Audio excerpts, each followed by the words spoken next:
They did not call it the Force. None of them did at first.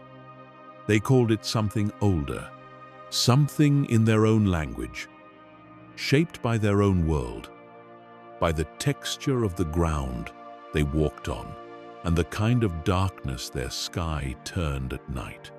And every single one of them, across every inhabited world in the galaxy, across tens of thousands of years of history, felt the exact same thing.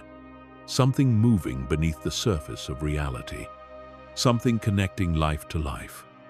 Something that answered when you reached for it. And then they built wildly different answers about what that thing was. That is where this story begins. Not with the Jedi, not with the Sith. Those two are just the ones you already know. This is the story of everyone else.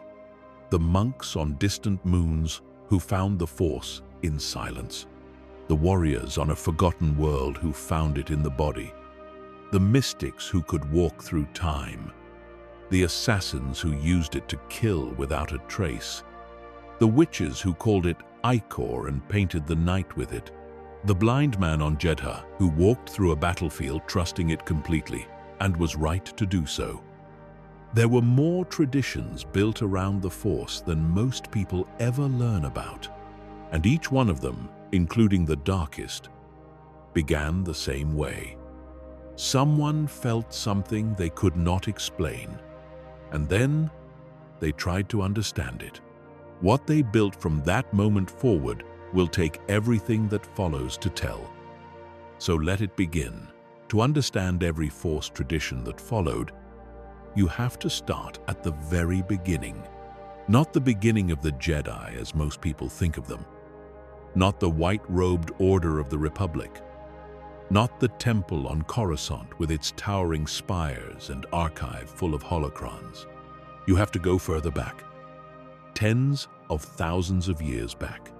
To a world called Tython, deep in the heart of the galaxy, where the Force ran so powerfully through the ground itself that the planet seemed almost alive with it. Around 36,000 years before the Battle of Yavin, something remarkable happened.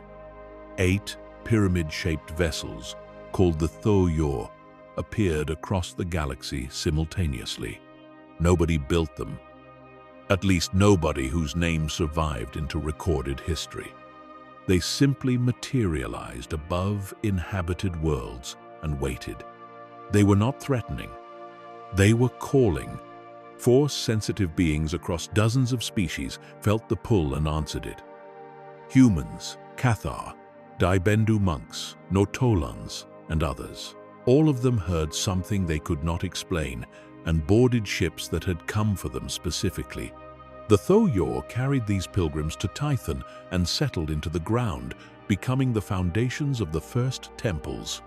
These earliest Force users called themselves the Jedi Order, with that extra letter carrying enormous philosophical weight. In the old tongue, Jedi meant mystic center, and that was precisely what they were trying to be. The Jedi did not see the Force as a weapon or a gift or a divine mandate. They understood it as a spectrum with 2 poles. Ashla, the light, associated with peace, serenity, and the harmony of living things. Bogan, the dark, associated with passion, instinct, and raw power. Their philosophy was not that one was good and one was evil. Their philosophy was that both were real, both were necessary, and that wisdom lived in the space between them. They named these extremes after Tython's 2 moons. One bright, one dark, both in the sky every night, neither ever truly absent.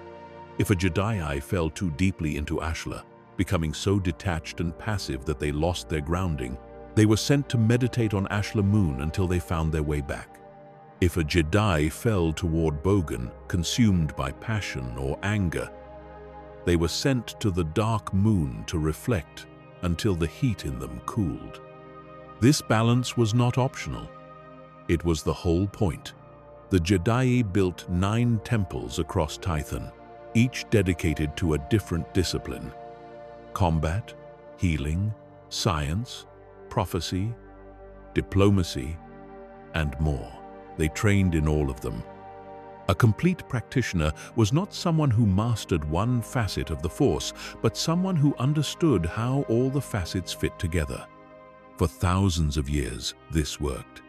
The Jedi became the most sophisticated Force-using civilization the galaxy had ever seen. And then, as it always does, the balance broke. Roughly 25,000 years before Yavin, a Jedi named Zendor embraced Bogan completely and refused to come back. He gathered followers, people who felt that the dark side was not a moon to be visited for contemplation, but a destination worth staying in. He called his faction the Legions of Leto, and the conflict that followed shattered the Jedi Order and left Tython in ruins. The survivors who remained loyal to balance regrouped. They shed one letter from their name and became the Jedi. They also shed one half of their philosophy. Haunted by what passion and darkness had done to their world, they made a decision that would echo for the next 25,000 years. They turned away from Bogan entirely. The middle path they had been walking since the beginning was abandoned. They chose Ashla. They chose light. They chose serenity and selflessness and detachment from worldly desire. And everything that came after, every schism, every war, every fallen Jedi who became a Sith Lord carries the fingerprint of that original choice. The Jedi Order, in that moment, became the Jedi Order. And the Jedi Order eventually settled on Coruscant, adopted the Republic, built their great temple, established their council, and began teaching their code to generations of younglings who would never hear the name Bogan spoken without a shudder. The Jedi Code that most people know is almost hypnotic in its rhythm. There is no emotion, there is peace. There is no ignorance, there is knowledge. There is no passion, there is serenity. There is no chaos, there is harmony. There is no death, there is the Force. Every line is a rejection, not a description of what the Jedi were, but a list of what they refused to be. Emotion was dangerous. Passion was a door to the dark side. Attachment led to fear, and fear led to suffering. And suffering, if it hardened into anger, led to everything the Jedi had watched destroy Tython.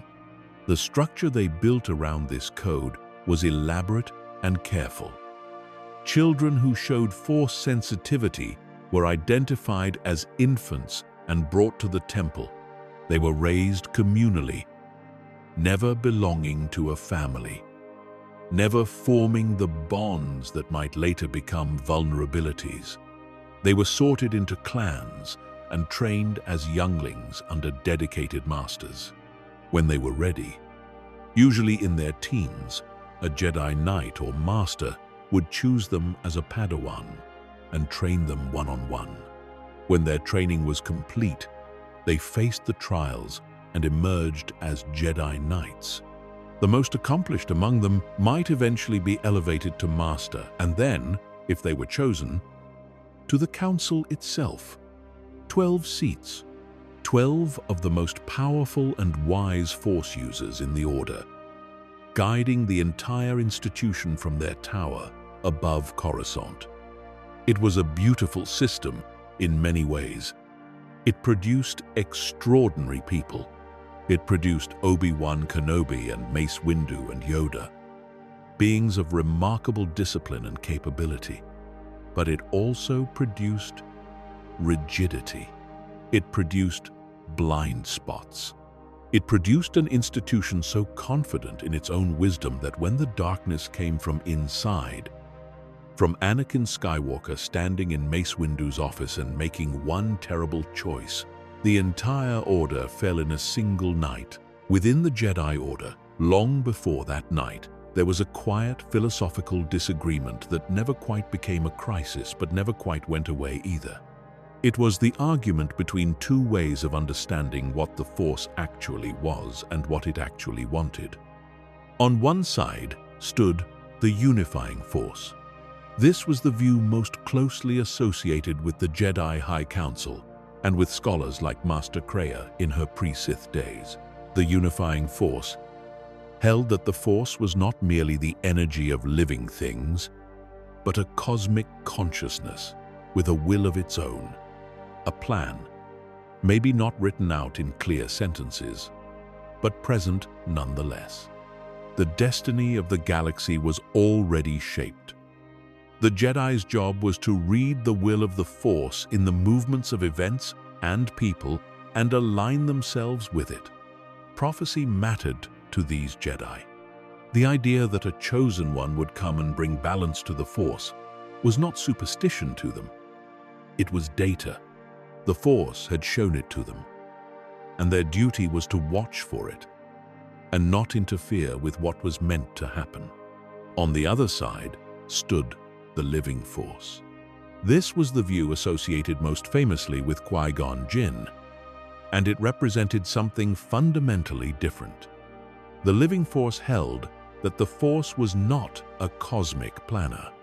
It was alive, present, immediate. It existed in the here and now, in the heartbeat of every creature that drew breath, in the ecosystem of every world, in the moment happening right in front of you. A Jedi who followed the living Force did not try to read fate. They listened to what the Force was telling them in the moment and acted on it without second-guessing whether it fit into a larger plan. Qui-Gon was the great champion of this approach, and he was also the Jedi the Council found most frustrating. He trusted the Force more than he trusted the Council, and they both knew it. The living Force tradition held that no being should be discounted because of their apparent ordinariness, and that the Force's guidance came not through prophecy, but through intuition, through the pull that sent you down an alley in Mos Espa and made you kneel down beside a slave boy and say something in you told me to look for you. The disagreement between these two schools was never resolved. Anakin Skywalker was a chosen one prophecy that the council-minded Jedi accepted in theory but handled with nearly every tool of the unifying Force philosophy. They analyzed him, judged him, debated him, and ultimately watched him from a careful distance, instead of simply being present with him the way the living Force tradition demanded. Qui-Gon, had he lived, might have made a different kind of mentor. But Qui-Gon died on Naboo, and the council-minded Jedi who remained carried the Order toward its fate. The concept of the Grey Jedi exists somewhere between a proper tradition and a recurring accusation. It was never an organized order. There was no temple, no council of Grey Masters, no formal code of the Grey. What it was, depending on who you asked, was either the truest understanding of the Force that any mortal had ever reached, or simply a convenient excuse for not committing to anything. The idea was straightforward, even if the practice was not. A Grey Jedi, or more broadly, a Grey Force user, was someone who acknowledged both the light and dark sides of the Force without surrendering themselves to either. Not a Sith, who embraced darkness as a tool and a philosophy. Not a conventional Jedi, who rejected all darkness on principle. Something in between. Someone who understood that the Force itself had no morality, that it flowed through all living things without preference, and that trying to partition it into good and evil said more about the partitioner than about the Force. Qui-Gon Jinn was sometimes described this way, though he would have rejected the label. He followed the light completely. But he followed it in a way the Council found inconveniently independent.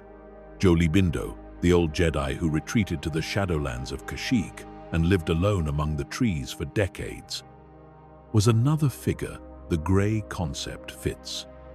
He had loved someone he should not have. He had made choices the Order would not sanction. But he never stopped believing in the light. He just stopped believing that the Order owned it. The Grey concept appealed because it acknowledged something the Jedi doctrine made uncomfortable, that a person could walk through darkness and not become the darkness, that the line between light and shadow was not a wall but a landscape, and that landscape could be navigated by someone with enough wisdom and enough honesty about what they were doing and why. The danger was always the same.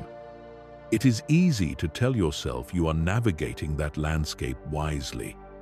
It is much harder to actually do it.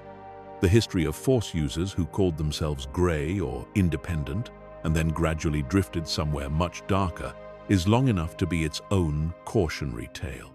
But the concept itself, the idea that the Force is whole and that wholeness is worth approaching with humility rather than fear, that idea never quite disappeared. It echoes in Ahsoka Tano, who left the Order and continued to follow the light on her own terms. It echoes in every Force user who ever chose not to choose a side and meant it. The Jennsarai was something different. They were not a vague philosophical position. They were a real organization with real traditions, real armor, and a real origin story that reads like a tragedy. Their name came from an ancient Sith word meaning hidden followers of truth, and that name carried the full weight of how they came to be. It began in the years following the Clone Wars, on the planet Suzefi, in the Swabi system. A former Jedi Padawan named Nikos Tyrus had come into contact with the writings of Count Dooku. Not the political Dooku, the separatist leader, but the Dooku who had himself once touched Sith archives and preserved what he found there. Tyrus read those writings and believed he had found something the Jedi had been hiding from their own members.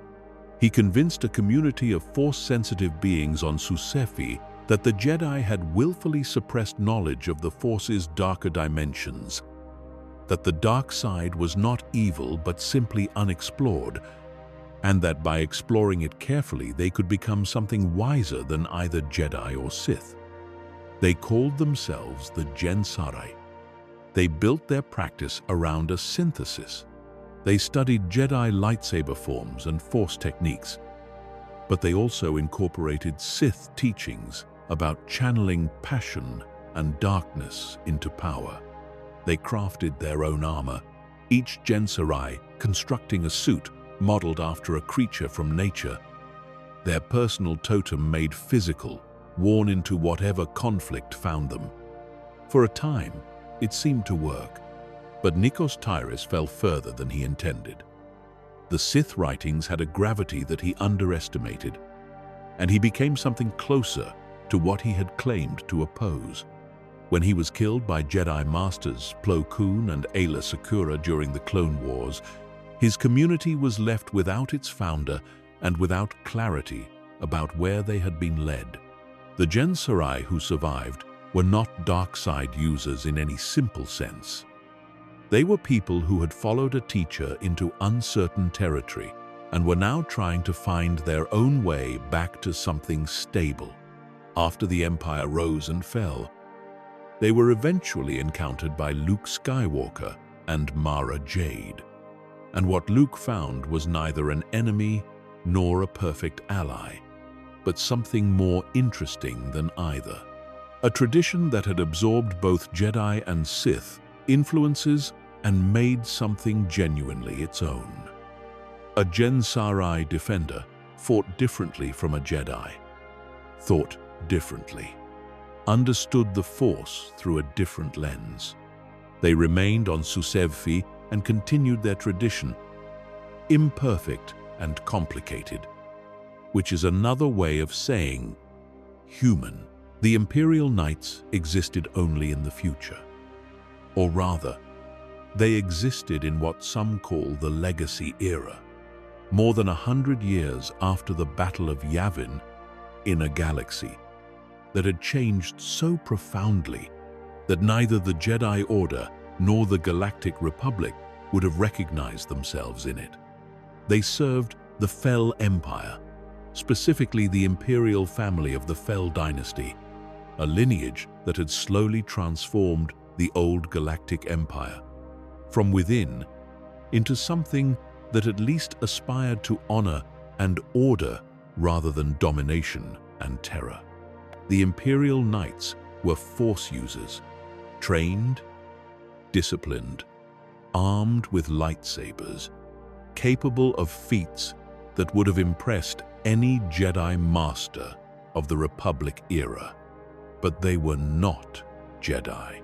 The distinction they themselves drew was sharp and deliberate. A Jedi serves the Force. An Imperial Knight serves the Emperor. The implication was not that they ignored the Force. They could not have done what they did if they had ignored the Force. The implication was that they understood their duty to run through a person, through Roan Fel or whoever sat on the Imperial throne, and that this concrete loyalty was not a weakness, but a clarity. They wore red and silver armor. They carried silver-bladed lightsabers. They operated in pairs and small units, and their combat training emphasized efficiency and coordination, rather than the more individual and spiritually centered style of Jedi Knights. What made the Imperial Knights philosophically interesting was the condition built into their loyalty. They followed the Emperor so long as the Emperor served the light. If the Emperor fell to the dark side, their oath did not bind them. They were not servants of power for its own sake, but of a principle embodied in a person, and they retained the right, indeed, the duty, to resist if that person betrayed the principle. Whether that condition made their loyalty noble or merely convenient is a question the history of that era does not answer cleanly. On the ancient moon of Jedha, in a city built around Force nexuses and holy sites accumulated over centuries, there were people who called themselves the Guardians of the Wills. They were not Force-sensitive, or at least their tradition did not require it.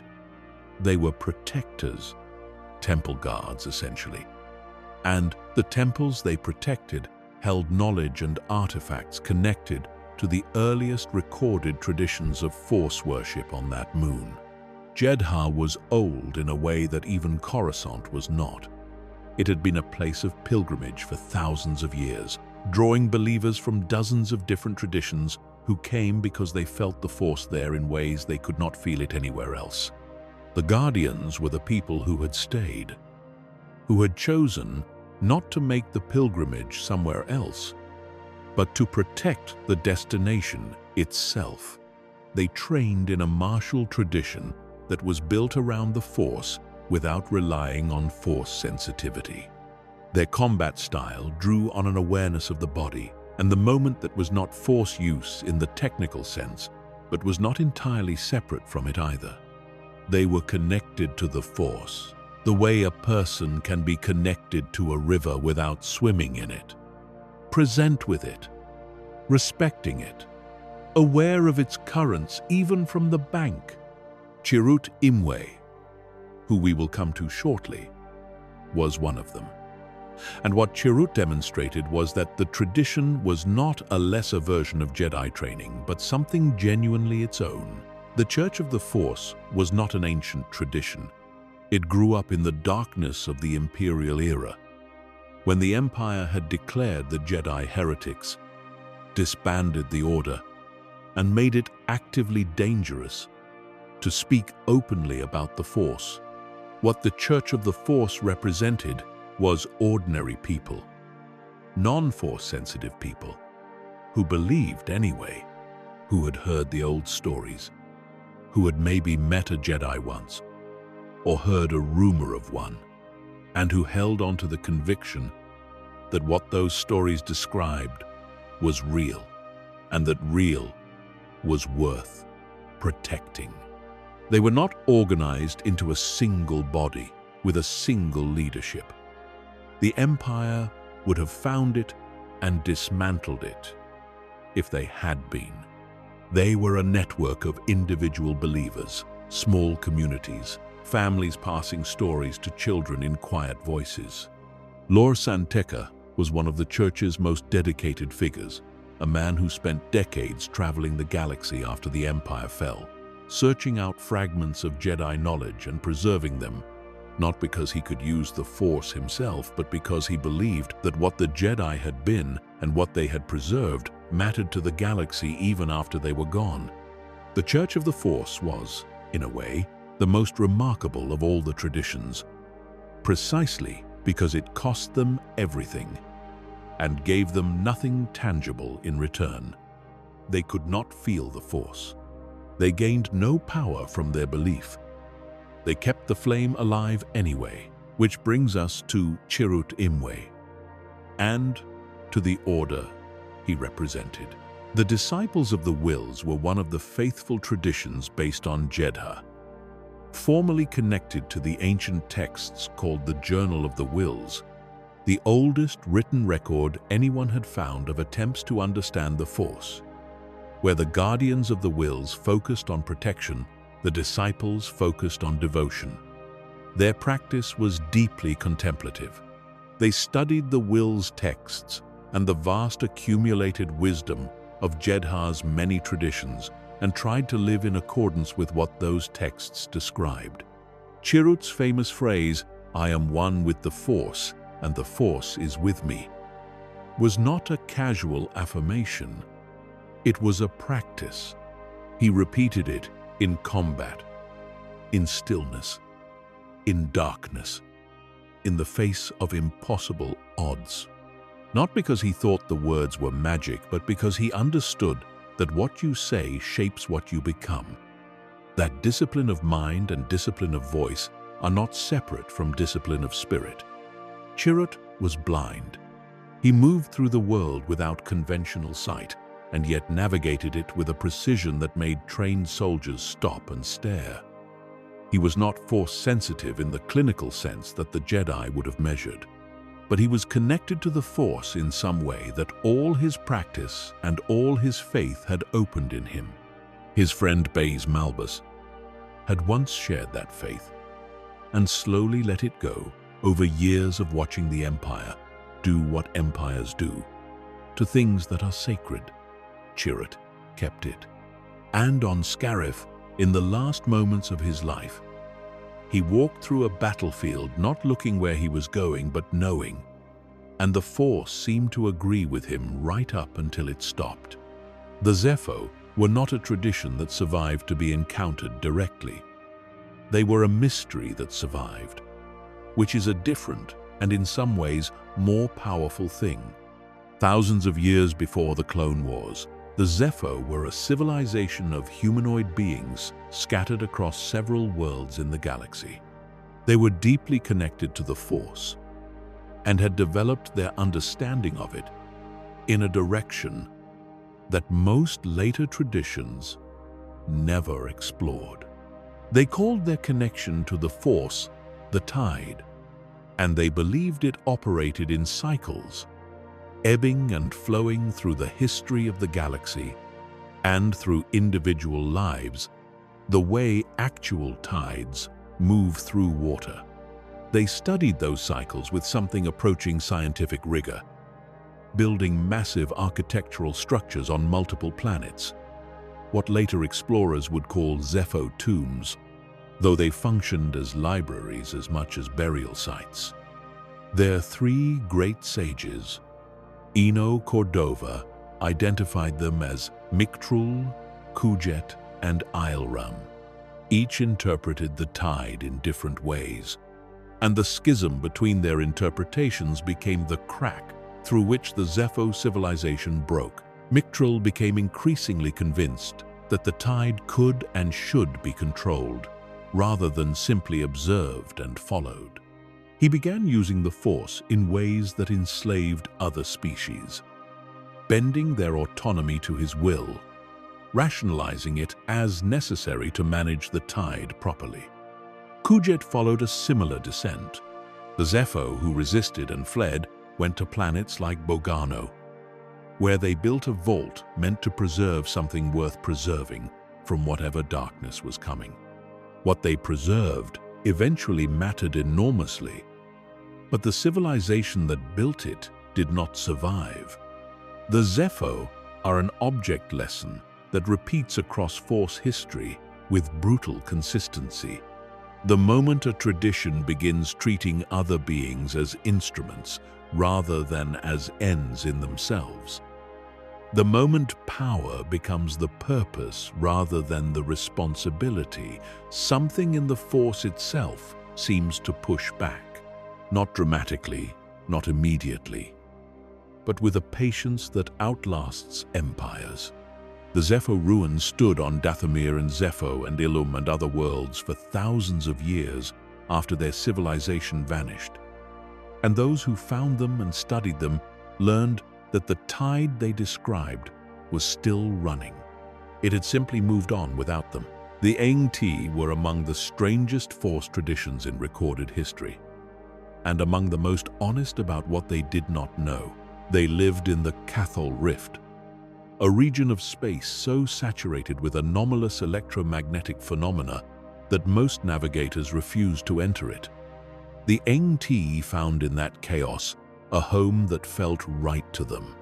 They were insectoid beings with a reverence for the Force that was almost structureless by design, and their core teaching on the nature of the Force was something no Jedi Master ever said with quite such directness.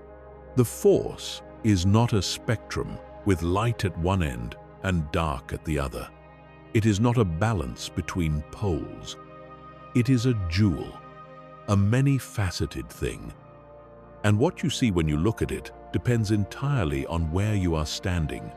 What the Jedi called the light side and what the Sith called the dark side were, in the Ainti understanding, just two of countless facets. Real facets, yes. Legitimate orientations toward the Force, yes. But not the only ones, not the whole stone. This was not a comfortable teaching for outsiders who arrived with their Jedi training already complete and their understanding of the Force already structured. When Jedi reached the Cathol Rift and encountered the Ainti, what they were being asked to do was not simply learn a new technique, but reconsider the entire framework they had used to organize everything they knew.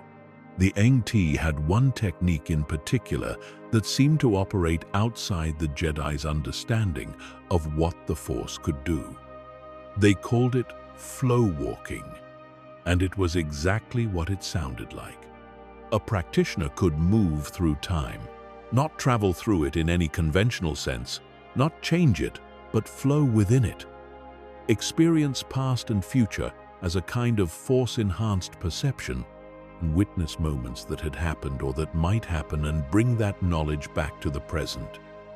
Jacen Solo sought them out and learned what he could. What the Ainti always warned was that flow walking was seductive in a way that few Force abilities matched. To see the past was to want to change it. To see a future was to want to guarantee it. And neither of those desires was compatible with the humility that the Force seemed to require of those who touched it. The Baran Dosages were the Force tradition of the Kel Dor people, the species that produced Jedi Master Plo Koon, which is either an interesting coincidence or a reminder that the galaxy is smaller than it seems. The Baran Du had existed for thousands of years before the Jedi Order ever came to Dorin, and recruited the Force-sensitive among the Kel Dor into its ranks. Their original function was practical and unglamorous. They were advisors, seers, people who used the Force to sense approaching dangers, natural disasters, storms, invasions, famines, and warned their communities in time to prepare. There was nothing mystical about the goal. They were doing with the Force what a weather station does with instruments. But the practice of doing it shaped them into something deeper. To sense danger before it arrives, you have to be genuinely, completely present. You cannot be distracted by ambition or fear or the noise of your own desires. The Barandu cultivated stillness, not because stillness was holy, but because only in stillness could they hear what the Force was saying. Over the centuries, as the Jedi Order grew larger and more prominent, and began drawing many of Dorin's Force-sensitive children away at young ages, the Barandu shrank. The traditions that had sustained a civilization for millennia became the province of a smaller and smaller community. And then the Empire came. And the Empire had no particular patience for ancient Force traditions that were not the Inquisitorious. The Barandu who survived made a choice that seemed strange from the outside, but made a certain terrible sense from the inside. Their most revered masters went underground. Literally, they retreated to vast cavern systems beneath Dorin's surface and entered a kind of suspended practice, preserving the old knowledge in complete isolation, waiting for a time when it would be safe to return to the world above. When Luke Skywalker eventually came to Dorin seeking knowledge, what he found was a tradition that had solved the problem of the Empire by disappearing from the Empire's reach entirely. The Barandu had saved themselves. They were not entirely sure, by the time Luke arrived, whether what they had saved was worth the cost. The Matukai approached the Force from a direction that almost no other tradition had tried with any seriousness. For most orders, the Force was accessed through the mind, through meditation, through clearing the self, through quieting the ordinary human noise of thought and emotion until something beneath it became audible. The Matukai said the body was not a distraction from that process. It was the process. Their founder, a woman named Matukai herself, according to the Order's origin stories, had low Force sensitivity. By conventional measures, she could not perform most of the abilities that marked a Jedi apprentice as promising. But she discovered, through years of rigorous physical practice, that the Force could be accessed through the body in ways it could not be accessed through the mind alone. Not by fighting through the body, not by lifting things or deflecting blaster bolts, but by inhabiting the body so completely, being so fully present in every breath and movement and heartbeat that the Force became as tangible as the floor underfoot. The Matukai trained in physical disciplines that looked, from the outside, like particularly intense martial arts. They were not wrong to look at it that way. But the martial art was not the goal. It was the door. What lay on the other side of that door was a connection to the Force that most of them described as more immediate, more physical, more undeniable than anything achieved through seated meditation. The Matukai could use Force healing with a potency that surprised even skilled Jedi healers. They could enhance their physical capabilities to extraordinary degrees, and they could sustain that connection under conditions of stress and combat that would break a more mind-centered practitioner's concentration entirely. They were never a large order. They were never politically significant. But the tradition they cultivated represented one of the most genuinely original approaches to the Force in the galaxy's history. A reminder that the path to something universal can begin anywhere, including in the body you already have. The Falanasi would have been easy to miss. That was partly the point. They were a tradition of women, predominantly, who had spent centuries perfecting the art of not being found. Their connection to the Force was one they described not as a power to be wielded, but as a current to be entered. They called it the White Current, and their entire practice was built around learning to move through it the way a skilled swimmer moves through water, with the current rather than against it, using its own motion rather than imposing direction on it. The abilities this practice produced were not the dramatic ones. No lightning, no telekinesis in any conventional sense. What the Falanasi could do was make things disappear. Themselves, other people, ships, entire communities. Not through any physical concealment, but through manipulation of perception so deep that the Force itself seemed to bend around what they wanted hidden. They did not call this deception. They called it becoming part of the current. Something carried by the river does not announce itself. It simply flows. Their home was originally Lukaszek, but they were driven from it and from world to world after that, always ahead of whoever was searching for them, always finding a new place to be still before the current brought trouble back to their door. They were pacifists in the strict sense. They did not fight. If fighting was required, they became unfindable until it was not. The philosophical tension in that position was not lost on them. Choosing not to fight does not mean choosing not to be responsible for what happens when you are not fighting. The Falanasi lived with that tension quietly, the way they lived with most things, in the current, moved by it, faithful to it, convinced that the Force would carry what needed carrying. The Zaizan Shah would not have existed if the Jedi had kept their promise. That is the starting point for understanding them, and you cannot understand them without it. Thousands of years before the Clone Wars, a community of colonists settled on Yanabar, a remote and difficult world in the Outer Rim. Many of them were Force-sensitive.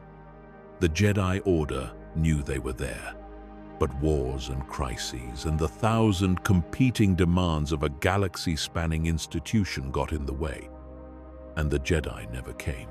The colonists on Yanibar faced conditions that killed people who were not tough, resourceful, and willing to fight for survival.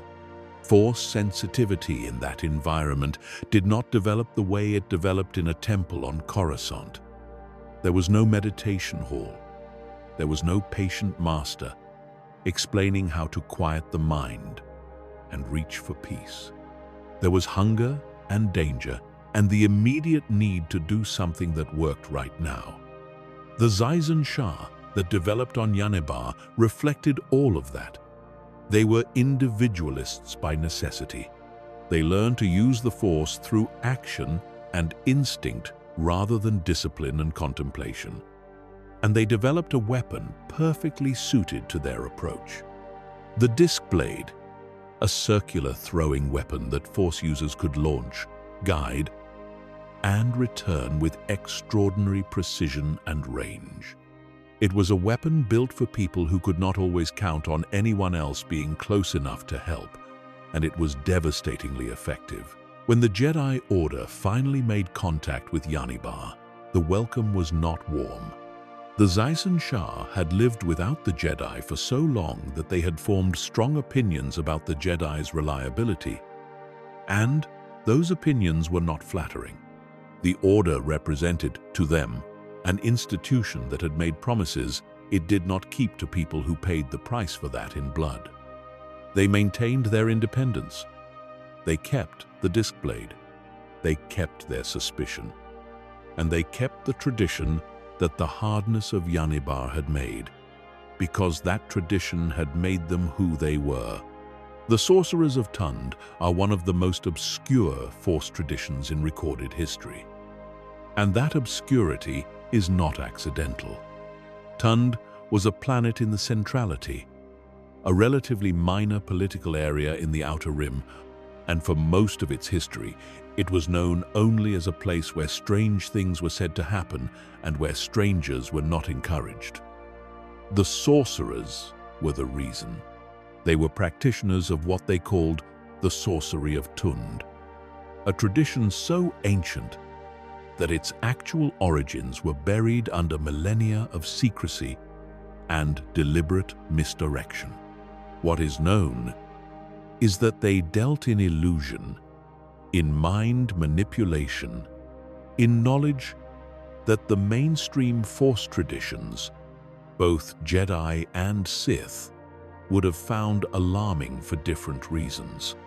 The Jedi would have been alarmed because some of what the sorcerers practiced touched the dark side in ways that the Order's philosophy forbade. The Sith would have been alarmed because the sorcerers were apparently not interested in power in the simple sense. They were interested in something stranger: knowledge, preservation, the accumulation of understanding for its own sake in a place where no one could take it from them. The tradition was already ancient when the Republic was young, and by the time the Empire rose, it had narrowed to almost nothing. Most of its practitioners gone, its surviving knowledge held by fewer and fewer custodians. The most prominent figure associated with Tund in the later period was a being named Rokur Gepta, who claimed the tradition for himself and used what he found in it in ways that would have horrified the founders. But Rokur Gepta was not the tradition. He was what happens when a tradition's last heir has no one left to be accountable to. What the Sorcerers of Tund actually believed, what they actually practiced at the height of their order, is largely lost. What remains are descriptions of results. People who encountered them described effects that did not map cleanly onto Jedi Force abilities or Sith techniques. Something older, something that had been developing in isolation long enough to grow in directions the mainstream never reached.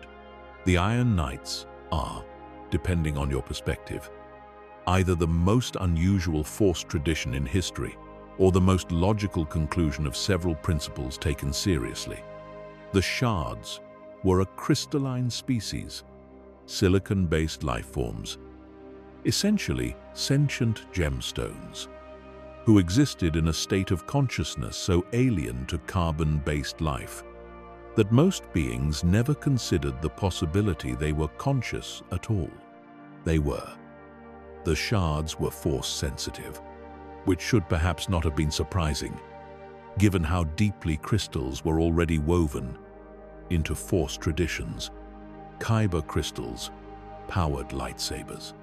Holocrons were built around Force-attuned crystalline structures. The Force clearly had no objection to silicon as a medium. The Shards who became the Iron Knights were those who had been placed inside droid bodies, typically military or utility frames, which gave them a way to interact with the galaxy that their natural form could not provide. A Shard in a droid body could speak, could move, could train with a lightsaber, could study under a Jedi Master, and be studied in return. Master Akinos worked with them during the Clone Wars, and what he found were beings who approached the Force with a freshness that came from having no prior tradition to inherit, no cultural assumptions about what the Force was supposed to feel like or what it was supposed to ask of you. The Iron Knights felt it and described it in terms of vibration, of resonance, of a harmony between crystalline structure and the energy field that bound the galaxy together. Whether their understanding of the Force was deeper or merely different is a question that remains genuinely open. But the fact that beings made of crystal could be Jedi, could be trained, could be tested and found ready, says something important about what the Force actually is. It is not a reward for being the right kind of creature. It is available to consciousness wherever consciousness exists and is willing to reach. The Potentium was a philosophy rather than an order, a school of thought that arose within and adjacent to the Jedi tradition and was eventually declared heresy by the Jedi Council, though whether heresy is the right word for a philosophical disagreement about the nature of the Force is itself part of what made the debate so heated. The core claim of the Potentium was simple. The Force is not divided.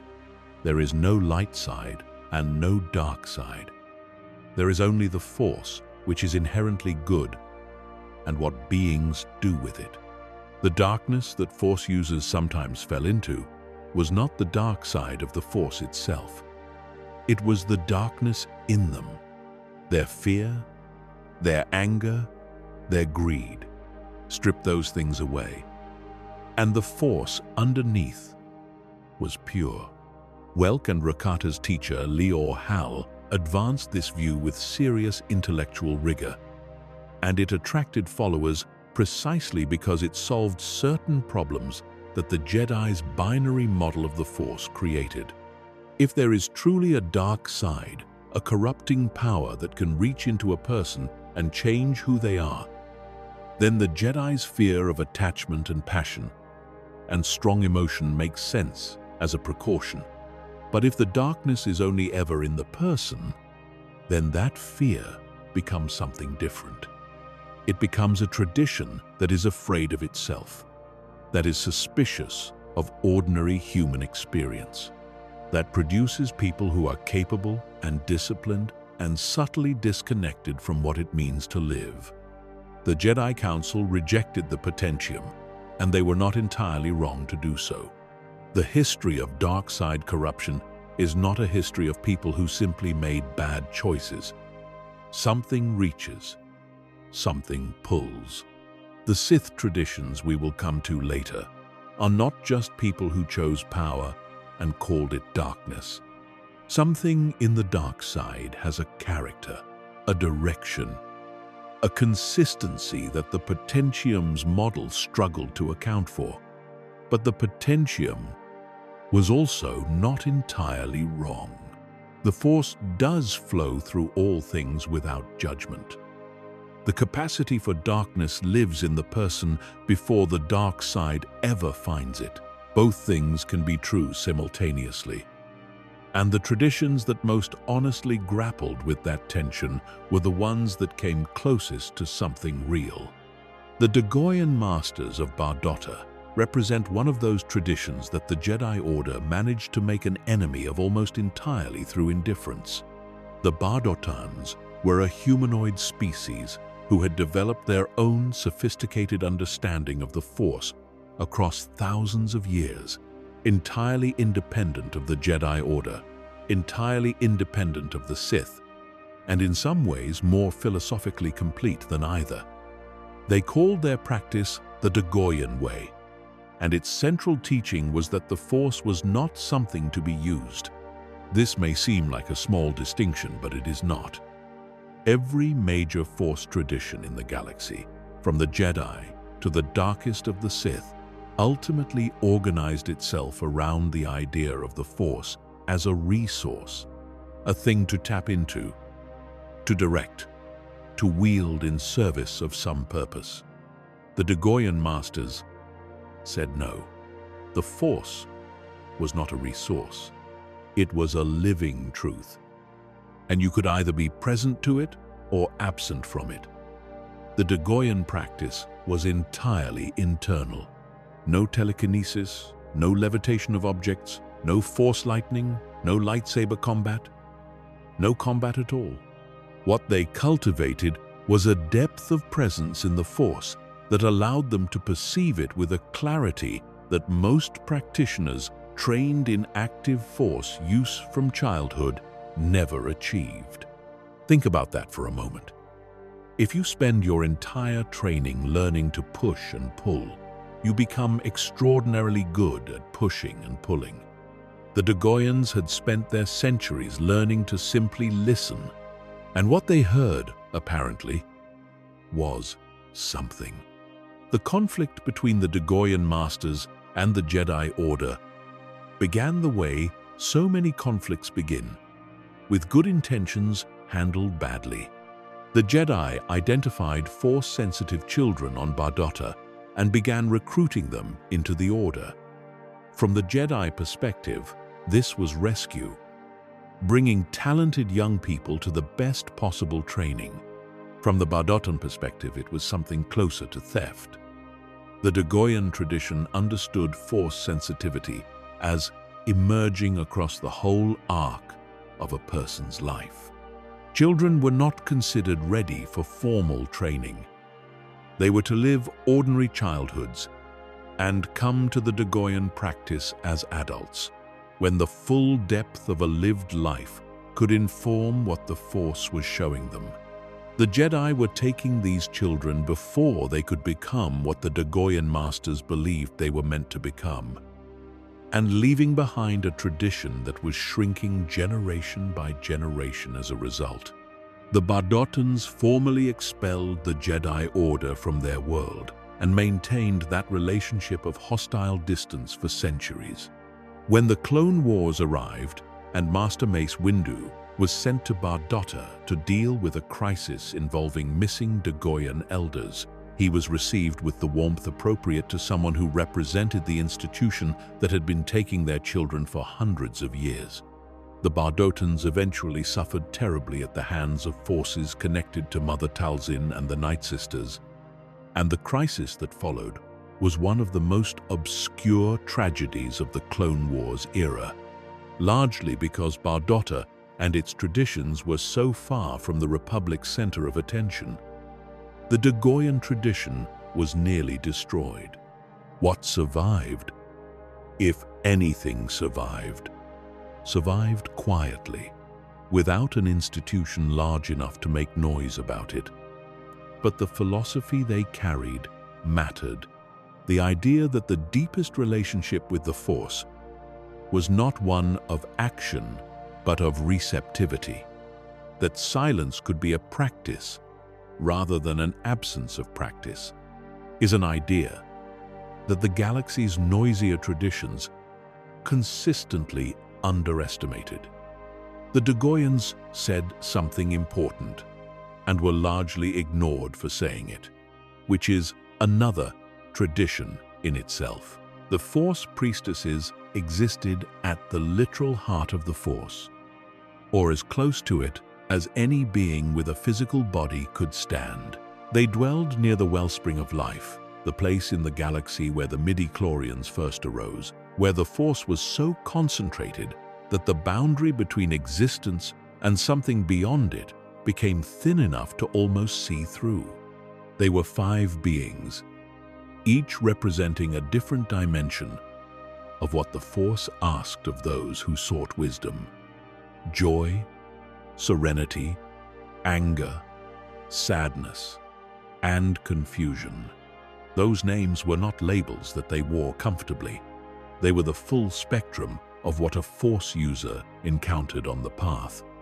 And the priestesses embodied each aspect not as a flaw or a virtue, but as a truth that had to be faced before the next could be understood. Their role in galactic history was singular. They were the guardians of the most profound secret the Force had ever revealed. The secret of life beyond death, the technique that Qui-Gon Jinn had been reaching toward when he died on Naboo. The ability for a being of sufficient clarity and selflessness to retain their consciousness after the dissolution of their body. To become one with the Force, not as an ending but as a transformation. Yoda made the journey to their world.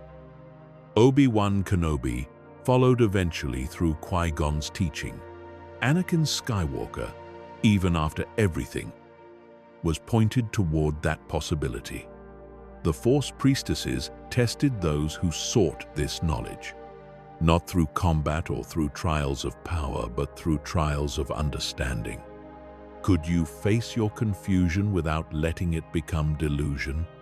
Could you sit with your sadness without letting it harden into despair? Could you feel your anger without letting it find a target? The tests were internal, which is always the hardest kind.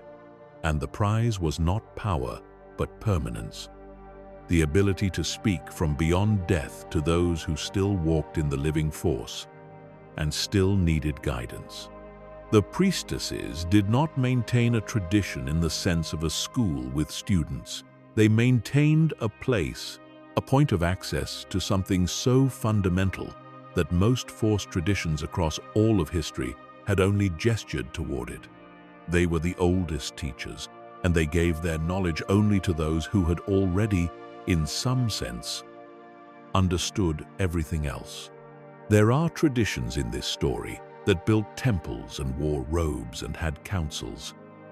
There are traditions that lived in hiding and passed their knowledge in whispers.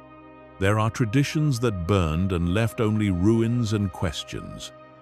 What all of them share is the thing that made them traditions in the first place.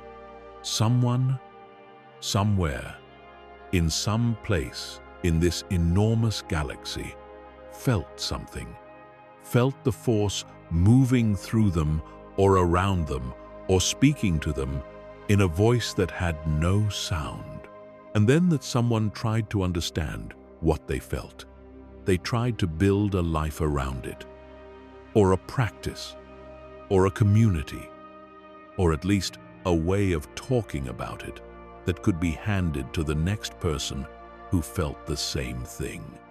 That is all a Force tradition is at its root. Someone who felt something and tried to pass the feeling forward. The Jedi felt it in their temple and passed it through discipline. The Falanasi felt it in the current and passed it through flow. The Matukai felt it in the body and passed it through practice.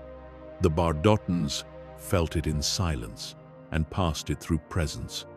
None of them had the whole truth. All of them had some of it. And the galaxy that contained all of them was richer than any one of them could have been alone. What follows is the darker half of that story. The traditions that also felt the Force and built something around it, but built it facing a different direction.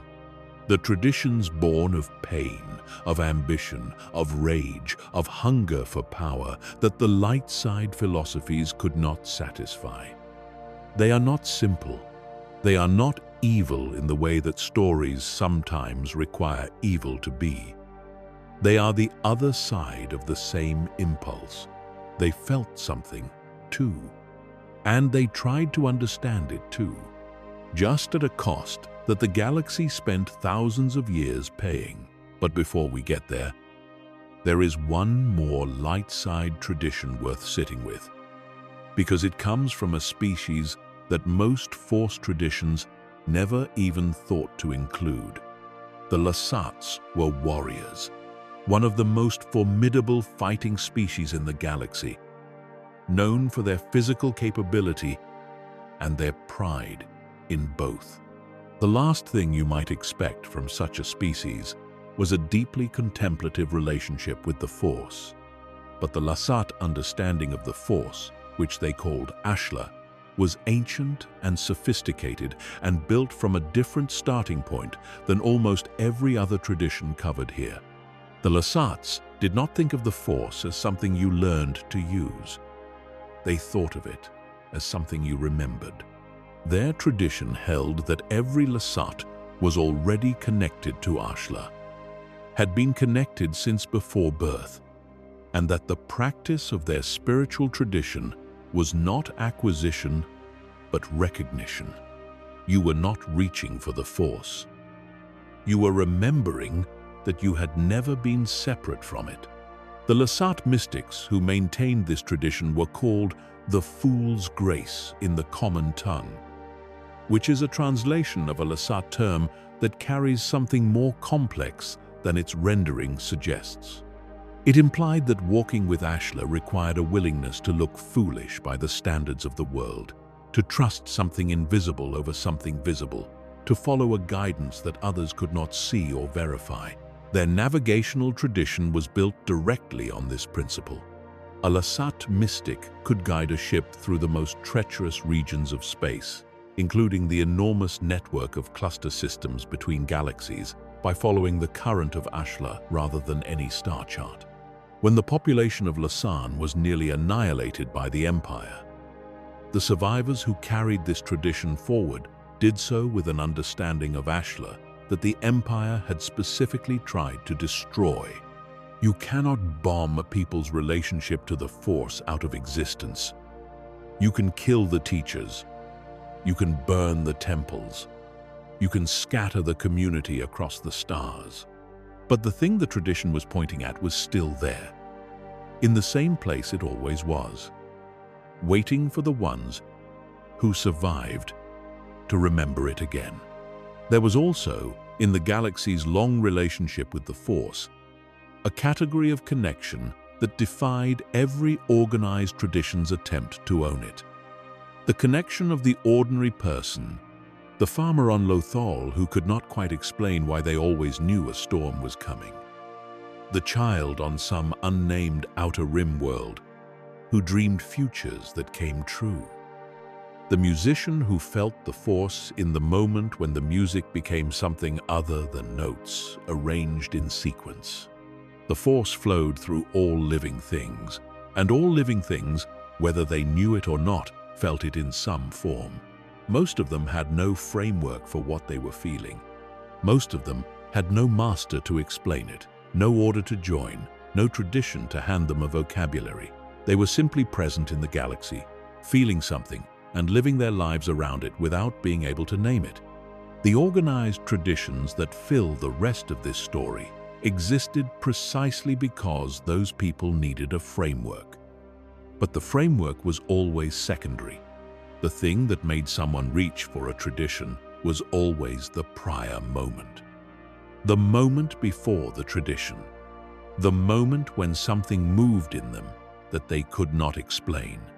Every initiate who ever walked through the doors of a Jedi temple or knelt before a Barandu elder or stood at the edge of the Cathol Rift and decided to go further had that moment.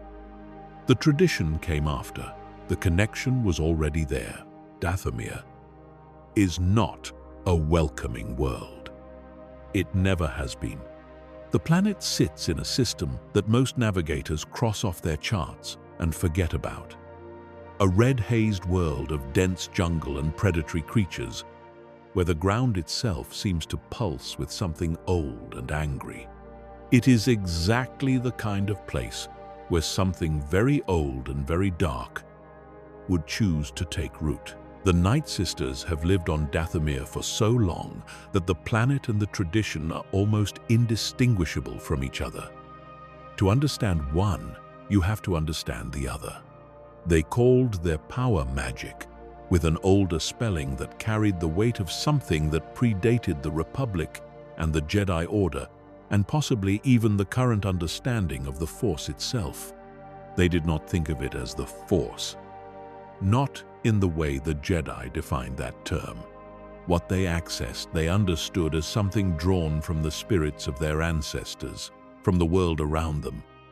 From a green, luminescent energy they called the Ichor of Dathomir, a substance that manifested when their power rose, that flowed through their spells the way blood flows through a wound.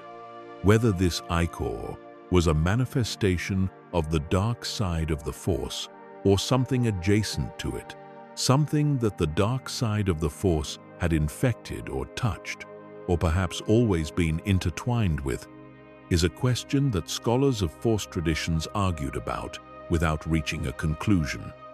What was not in dispute was that what the Night Sisters could do was real, profoundly, disturbingly real.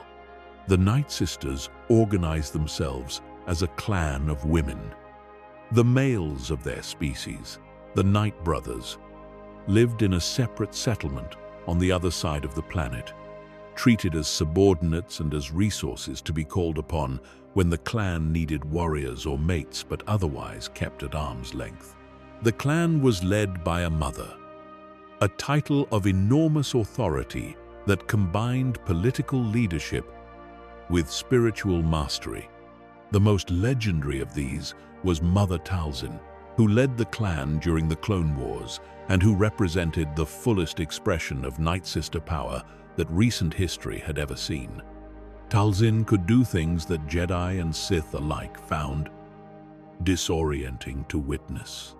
She could transform her physical body into a form made of green mist and smoke, becoming temporarily insubstantial, moving through solid matter, reforming herself elsewhere. She could weave spells that drew on the Ichor to transform targets, to reach across great distances and touch someone she had a connection to summon warriors from the dead and animate their bodies with a dark vitality that was not life, but was not quite nothing either. The Night Sister tradition of raising the dead was not metaphorical. In the Battle of Dathomir during the Clone Wars, when separatist forces under General Grievous attacked the Night Sister clan directly, Mother Talzin and Daka, the eldest of the Coven's practitioners, called upon the most ancient of their rituals and raised an army from the graves of Night Sisters long buried. These undead warriors fought with the eerie single-mindedness of things that had nothing left to fear. They kept fighting until the source of the ritual, old Daka herself, was cut down, and then they simply stopped, returning to whatever state the Ichor had pulled them from. The Night Sister tradition carried within it threads that connected to things far older and stranger than their own history could account for.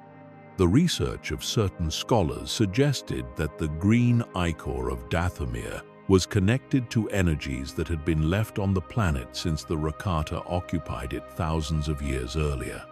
Other researchers pointed to parallels between Night Sister abilities and the powers associated with a being of cosmic darkness called Abeloth, an entity so ancient and so enormous in its corrupting influence that even the most learned Force scholars struggled to describe it in concrete terms. The Night Sisters themselves were not concerned with these theoretical connections. They knew what worked. They knew what their ancestors had passed down to them. They knew the rituals that maintained their power and the price those rituals exacted. Their tradition was extraordinarily practical in the way that only traditions forged by genuine survival can be. When Count Dooku and his master Darth Sidious decided that the Night Sisters had become a liability and directed Grievous to eliminate them, the clan was nearly destroyed. Nearly. Some survived. The tradition survived, carried in the bodies and memories of Night Sisters who were away from the homeworld when the massacre happened, or who fled into the deepest parts of Dathomir's jungle, where even Grievous's forces hesitated to follow. The magic of Dathomir was not extinguished. It was only waiting, the way things in deep roots always wait, for the conditions to change. The Krath was something different from most dark side traditions, because they began not with a fallen Jedi, not with a Sith survivor, not with someone who had always been drawn toward darkness, but with two bored aristocrats who thought Sith power sounded interesting. Satal and Alima Keto were cousins, heirs to one of the most powerful noble families in the Empress Teta system, a cluster of 7 worlds that had been part of the Republic for centuries. They were young, they were privileged, and they were restless in the way that only people with too much wealth and too little genuine purpose can be. When they encountered Sith artifacts and texts during a visit to Onderon and its occupied moon of Dexun, something woke up in them, not spiritual seeking, not a wound from the Force or a vision calling them forward. something more like recognition. Here was power that actually matched the scale of their ambitions. They founded the Krath as a secret society within the Empress Teta system, modeling it superficially on political fraternities that already existed among the system's elite classes. On the surface, it looked like another aristocratic social club. Underneath, it was something that drew on the Sith teachings the Keto cousins had stolen from Onderon and on whatever knowledge Satal had managed to pry from captured Sith artifact. They used that knowledge to seize the Empress Teta system outright. What they called the Krath Holy Crusade was a coup dressed up in religious language, the assassination of their own families and political rivals replaced by a theocracy that imposed dark side rule on millions of people who had never asked for it and never understood what had happened to their government. The Jedi response was swift, and the first attempts to confront the Krath were disasters. Ulic Qel-Droma, a Jedi Knight who had been one of the most promising of his generation, devised a plan to infiltrate the Krath from within. He would let himself be captured, integrate himself into their leadership, and undermine them from inside. He was warned by Jedi Masters, including his own teacher, that this was exactly the kind of reasoning that led Jedi toward darkness. That the dark side was not something you could handle with sufficient caution. That proximity to it on those terms had a way of becoming something else. He went anyway. And then, what the Masters had warned him about happened with a precision that made it almost unbearable to read about.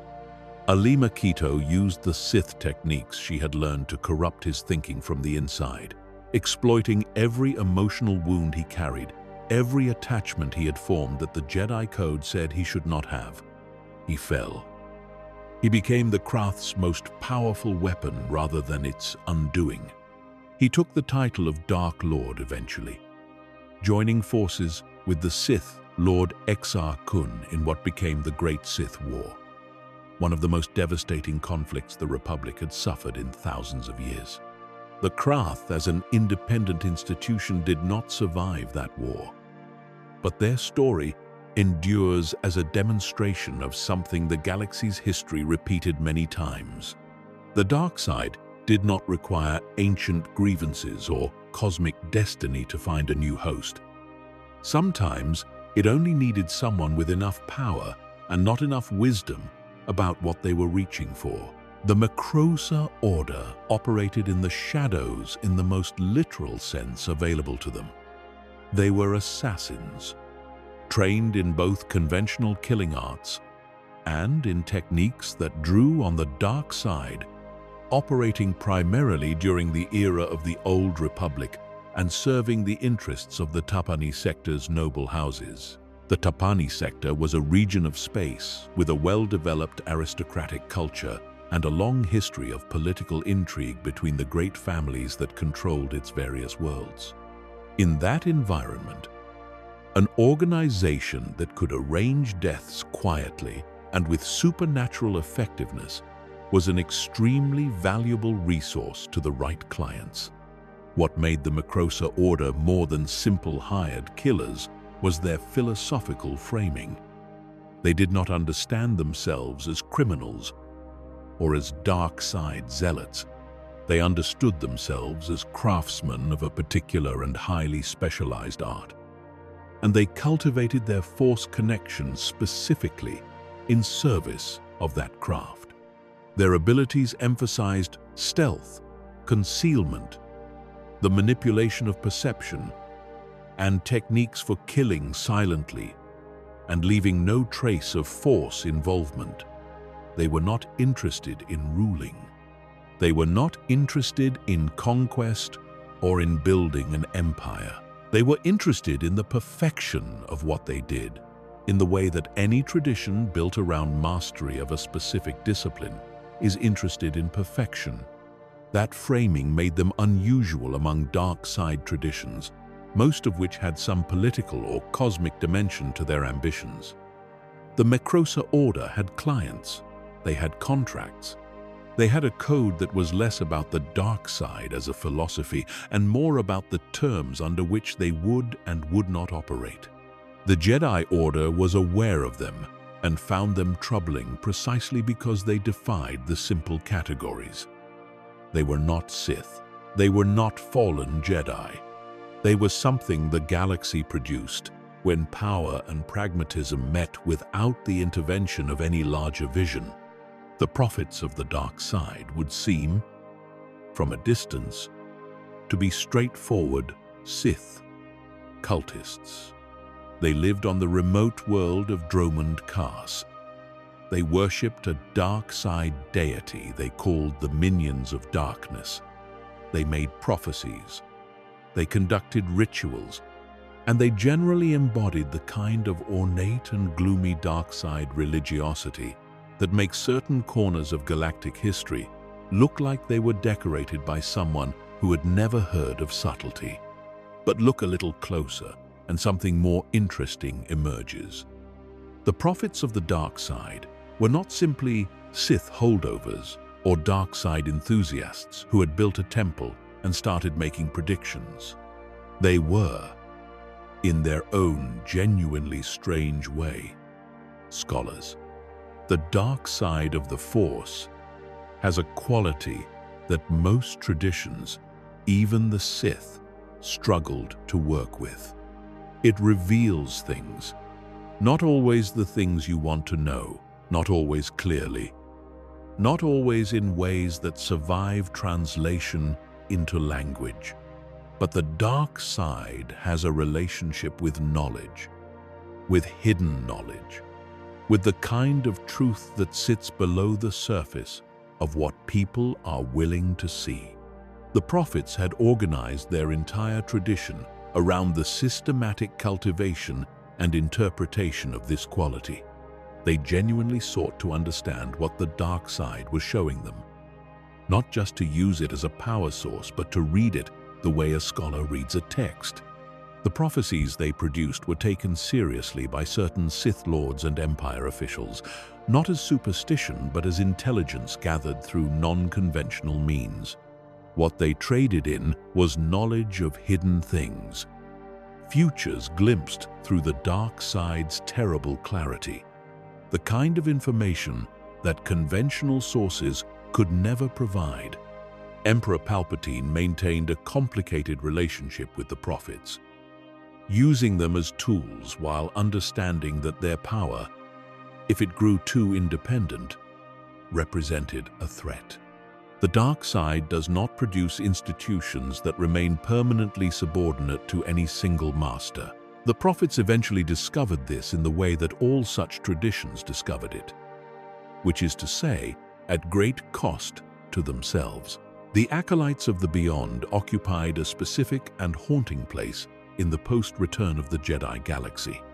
They emerged in the immediate aftermath of the Battle of Endor, in the chaotic months when the Empire was crumbling and no new order had yet risen to replace it. They were, at their core, a dark side cult built around devotion to the memory of the Sith, not to any living Sith Lord. Since the rule of two meant there were, technically, none left after Vader killed Palpatine and Vader himself died immediately after. The Acolytes of the Beyond were devoted to the dead ones. They sought out and acquired artifacts connected to deceased dark-side users and destroyed those artifacts deliberately. The reasoning was specific and strange and, in its own way, deeply serious. They believed that by destroying objects that had belonged to a Sith Lord, they were freeing that Sith Lord's spirit from its attachment to the material world, allowing it to pass fully into whatever darkness waited beyond death. It was a funerary rite, in a sense, a tradition of mourning expressed through destruction rather than preservation. The objects they destroyed were genuinely dangerous things in many cases. Lightsabers built by Sith Lords, armor worn by dark side warriors, artifacts touched by dark side power over decades or centuries of use. These were not empty relics, they carried something. The Force had a way of persisting in objects that had been part of significant events or significant lives for long enough. The Acolytes felt this and responded to it with ceremony. They were not seeking power in any conventional sense. They were not building toward anything political or military. They were a tradition of devotion, uncomfortable and alarming to outsiders, but internally coherent in the way that grief always has its own logic. Where they became dangerous was in the next step beyond devotion.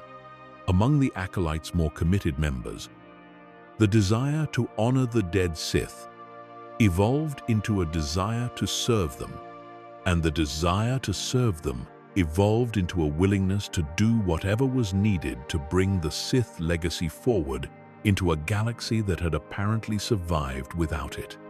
From that willingness, a path opened toward everything that eventually coalesced on Exegol. The Brotherhood of Darkness is a story about what happens when the Sith try to be democratic. It does not go well, and the tragedy of it is that everyone involved had enough intelligence to see the problems coming and not enough wisdom to understand that seeing the problem is not the same as being able to stop it. By about 1,010 years before the Battle of Yavin, the Sith had accumulated centuries of conflict, defeat, partial victory, and renewed defeat. Individual Sith Lords and small groupings had kept the tradition alive, but never managed to consolidate into the kind of power that could genuinely challenge the Republic and the Jedi on a galactic scale. What they had instead was a collection of powerful, ambitious, deeply competitive dark side practitioners who agreed on almost nothing except that the Jedi needed to be destroyed. Lord Khan, who organized the Brotherhood, understood that the Sith's chronic weakness was their inability to cooperate long enough to accomplish anything lasting. His solution was to eliminate the traditional Sith hierarchy entirely. In the Brotherhood of Darkness, there would be no Dark Lord above all others. Every member of the Brotherhood would hold the title of Dark Lord equally. Power would be shared rather than concentrated. Unity would replace the constant backstabbing and power plays that had undone so many previous Sith efforts. It was, in its way, an admirably honest diagnosis of the problem. It was also, as one of the Brotherhood's own members, recognized with devastating clarity, completely wrong about the solution. Darth Bane was that member. He watched the Brotherhood from within and understood something that Khan's egalitarian idealism had missed entirely. The Sith did not fail because of hierarchy. The Sith failed because too many of them existed simultaneously, diluting the power that should have been concentrated, providing too many targets for Jedi to eliminate, creating too many competing agendas that cancelled each other out. Eliminating the hierarchy did not solve any of these problems. It made them worse, because now you had dozens of Dark Lords with equal authority and incompatible visions, and no single figure with the power to override them when they chose to go in different directions, which was immediately and constantly. The Brotherhood fought the Jedi's army of light through a grinding series of engagements that consumed the resources of both sides. The final confrontation came at Ruzan, a planet that would host 7 separate battles before the decisive one. At Ruusan, with defeat approaching and no acceptable alternative visible, Lord Khan chose an option that only someone with nothing left to lose would choose: an ancient Sith weapon called the Thought Bomb. The Thought Bomb was not a conventional weapon. It was a ritual, a pooling of dark side power from every Sith Lord present, directed into a single compressed detonation that would destroy every Force-sensitive being within its radius. Jedi and Sith alike. It was a final act of spite, dressed up as a last stand. And Bane encouraged it precisely because it would eliminate everyone who stood in his way, enemies and colleagues together. He stayed clear of the blast. Everyone else died. Their souls were not released but trapped in the caves of Ruusan, caught between life and death in a state of torment that would persist for centuries. The Brotherhood of Darkness ended in a single moment of terrible, concentrated violence. The galaxy believed the Sith were extinct. Bane, standing alone in the aftermath, was already making other plans. What Darth Bane built from that solitude was not simply a new rule. It was a complete reimagining of what the Sith were for and how they would operate. The Rule of Two has become the most famous organizing principle in Force tradition history. Sometimes more famous than the traditions it governed, and it deserves to be understood in its full depth rather than just as a catchy formulation. Bane began with the recognition that the dark side of the Force aligned naturally with individual power, with ambition, with the drive to surpass every limitation and every competitor. These qualities, when multiplied across dozens of Sith Lords, produced chaos. They cancelled each other out. But those same qualities, channeled through two individuals in a specific structured relationship, produced something extraordinary. A master who had accumulated the full knowledge and power of everything that came before. An apprentice who was driven by the hunger to surpass that master and take their place. The succession was always violent. The apprentice was not supposed to wait for the master to die of old age and then step respectfully into the role. The apprentice was supposed to grow powerful enough to kill the master and do it. The master's death was not a failure of the system. It was the system working exactly as intended. Think about what this demands of both parties. The master must train the apprentice rigorously, holding nothing back of real importance. Because a weak apprentice who eventually kills you has wasted the lineage. But the master must also be constantly vigilant against an apprentice who has grown capable of attempting that killing before the master is ready. Every day of the relationship is lived in this tension. The apprentice studies and trains and waits, constantly assessing whether the moment has arrived. The master teaches and observes and probes for weaknesses, knowing that the strongest apprentice is the one most likely to destroy you, but also the only one worth having. What this system produced over 1,000 years was extraordinary. Each generation of Sith, theoretically at minimum, had to exceed the previous generation to survive. Knowledge did not just accumulate, it was pressure tested constantly. It grew through conflict and necessity in ways that knowledge preserved peacefully in archives simply could not. The Jedi, watching the same period from their end, maintained traditions that emphasized continuity and preservation. The Banite Sith maintained traditions that emphasized replacement and escalation. One system produced stability. The other produced Darth Sidious. Sidious, who emerged as the culmination of this 1,000-year breeding program, was in many genuine respects the most politically capable being who had ever wielded the dark side. He had patience that operated on the scale of decades. He had the ability to maintain multiple simultaneous deceptions across different identity layers without any of them contaminating the others. He was a sitting senator while being an active Sith Lord. He was a beloved chancellor while engineering a war from both sides. He was the most powerful dark side user alive while convincing the most powerful Force-sensitive institution in the galaxy that the Sith had been extinct for 1,000 years. When Order 66 executed and the Jedi Temple fell in a single night, it was not luck. It was the compound interest on 1,000 years of patience and intelligence and the specific kind of cruelty that the Rule of Two had refined into something almost elegant. Almost what Sidious could not account for, what the entire Rule of Two system had no mechanism for producing, was a Sith who chose to stop being Sith. Darth Vader, standing above his dying son on the second Death Star, made a choice that the Rule of Two had never anticipated, because the Rule of Two was built on the premise that the desire for power was the one human constant that would never fail. Vader proved it could.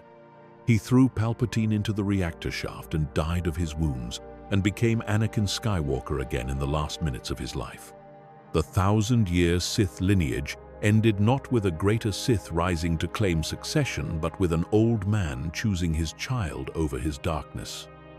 Darth Bane would have found it incomprehensible, which is, perhaps, the point.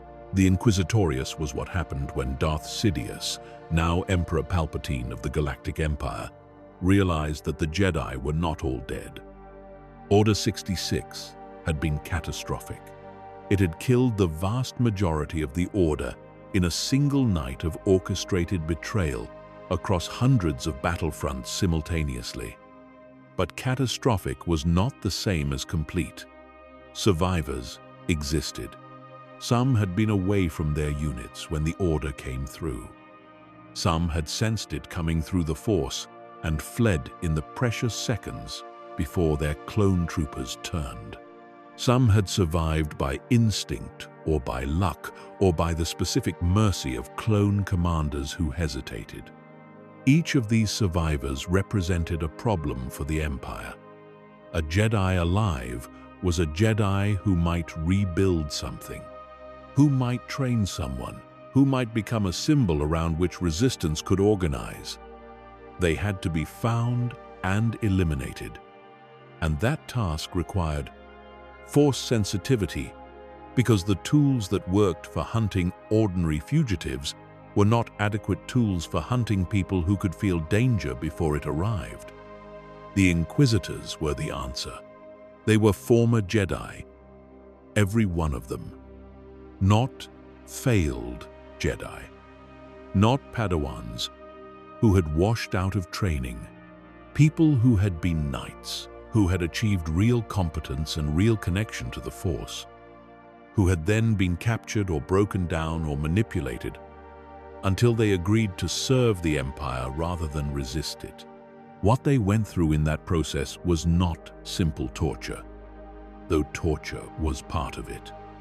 It was systematic destruction and reconstruction, the identity of a Jedi, the philosophy, the sense of purpose and belonging and meaning that the Order provided. All of it was attacked and dismantled and replaced with something else.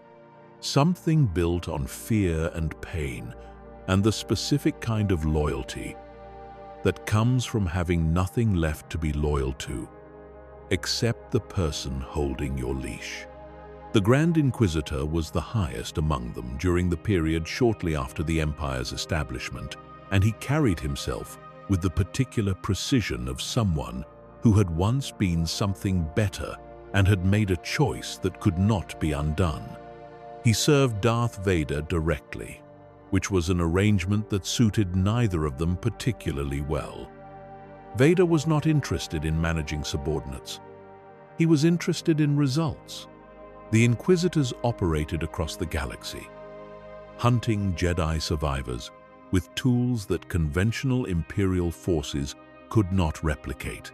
They could sense disturbances in the Force. They could recognize the signature of Force use from what trained eyes could see in normal events.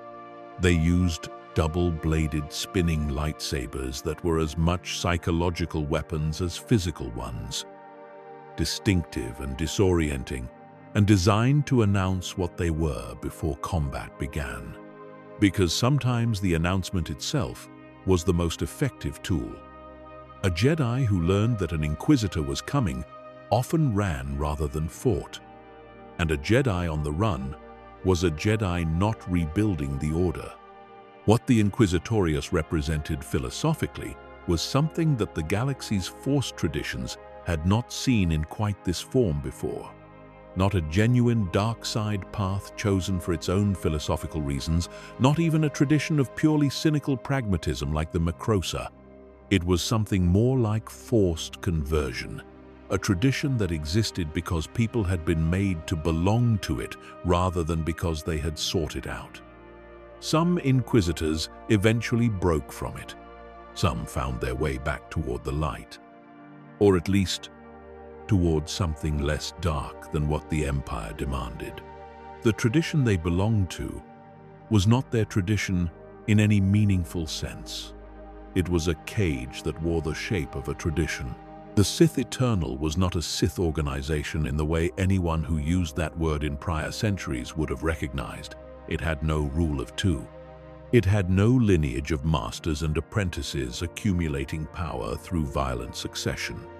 What it had was a planet, a hidden world called Exegol, buried so deep in the unknown regions that reaching it required navigation data that had been deliberately obscured for decades, and it had a project of monstrous ambition that had been running in secret for longer than most of the people involved in it had been alive. Exegol was the foundational secret of the entire sequel era. Emperor Palpatine had survived the Battle of Endor, or something that claimed his identity had.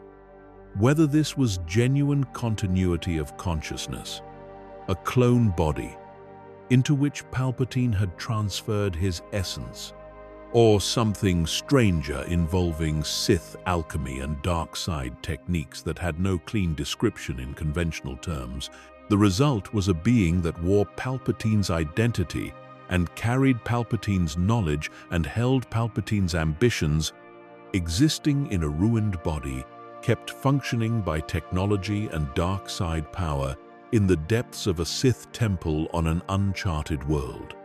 Around that being had gathered the Sith Eternal, a cult of dark side devotees who had been working on Exegol in secret throughout the entire period of the Empire and the New Republic that followed it. They were engineers and scientists and dark side practitioners, but the organizing principle of their existence was not power in any personal sense. It was devotion to a project. The project was a fleet. Thousands of star destroyers, each equipped with planet-killing axial superlaser technology, built in the hidden shipyards of Exegol over decades of secret labor. The Final Order, Palpatine called it. The thing that would make every prior attempt at galactic domination look modest by comparison. Not one Death Star, but thousands of ships, each carrying the equivalent firepower of a Death Star, ready to threaten simultaneously. Impossible to counter with any conventional military response. The Sith Eternal were the people who built this and maintained it and waited in their hidden world for the moment when it would be unleashed. They were also, in a sense, a congregation. Palpatine, in his damaged form, needed something to sustain him beyond the mechanical life support visible on his body. He fed on the dark side in ways that required proximity to dark side users, required the energy that large numbers of dedicated practitioners could generate through their collective devotion. The Sith Eternal provided this. They were worshippers as much as workers, and Palpatine was their god in the most literal, functional sense available to a being who could actually drain the life force of those around him. What is most interesting about the Sith Eternal as a Force tradition is what it reveals about the dark side's relationship with institutional continuity. The rule of two Sith had been powerful precisely because of its intentional scarcity. Two Sith, no more, no less, refining power through selective succession. The Sith Eternal was the opposite. Hundreds or thousands of dark side practitioners gathered in one place, none of them particularly powerful by individual Sith standards, all of them subordinated to the singular will of the being at the center of it all. It was closer to the old Sith Empire model than to anything Darth Bane had designed. And like the old Sith Empire model, what it ultimately produced was fragile. One decisive confrontation, one Jedi standing at the center of a stone arena and refusing to fall, and the entire structure came apart. The Knights of Ren occupied a strange space in the Force tradition landscape because they were not, technically speaking, Sith. They were not Jedi either. They were not any organized tradition in the sense that the words organized and tradition imply something with history, with philosophy, with a transmission of knowledge from one generation to the next. What they were was a group of Force-capable individuals who had chosen to operate entirely outside the ethical frameworks of both the Jedi Order and the Sith tradition, gathering around a singular governing principle that was so stripped down, it barely counted as philosophy. The Ren, which was both the name of their collective and the title given to their leader at any moment, referred to something like the pure embrace of destruction and darkness as an end in itself, rather than a means to any larger goal. The Knights of Ren killed. They took. They broke things. They operated in the Force's darker frequencies without apology, and without the Sith's elaborate justification of passion and power and the pursuit of domination. If the Sith tradition was the dark side organized toward a political and cosmic ambition, the Knights of Ren were the dark side with the ambition removed. Just the darkness, just the capacity for violence and the willingness to use it without constraint. Snoke knew about them and understood them as useful tools, the kind of edge you keep because it cuts without caring what it cuts. He installed Ben Solo after Ben's breaking from the Jedi and his murder of his fellow students as their Ren, their leader.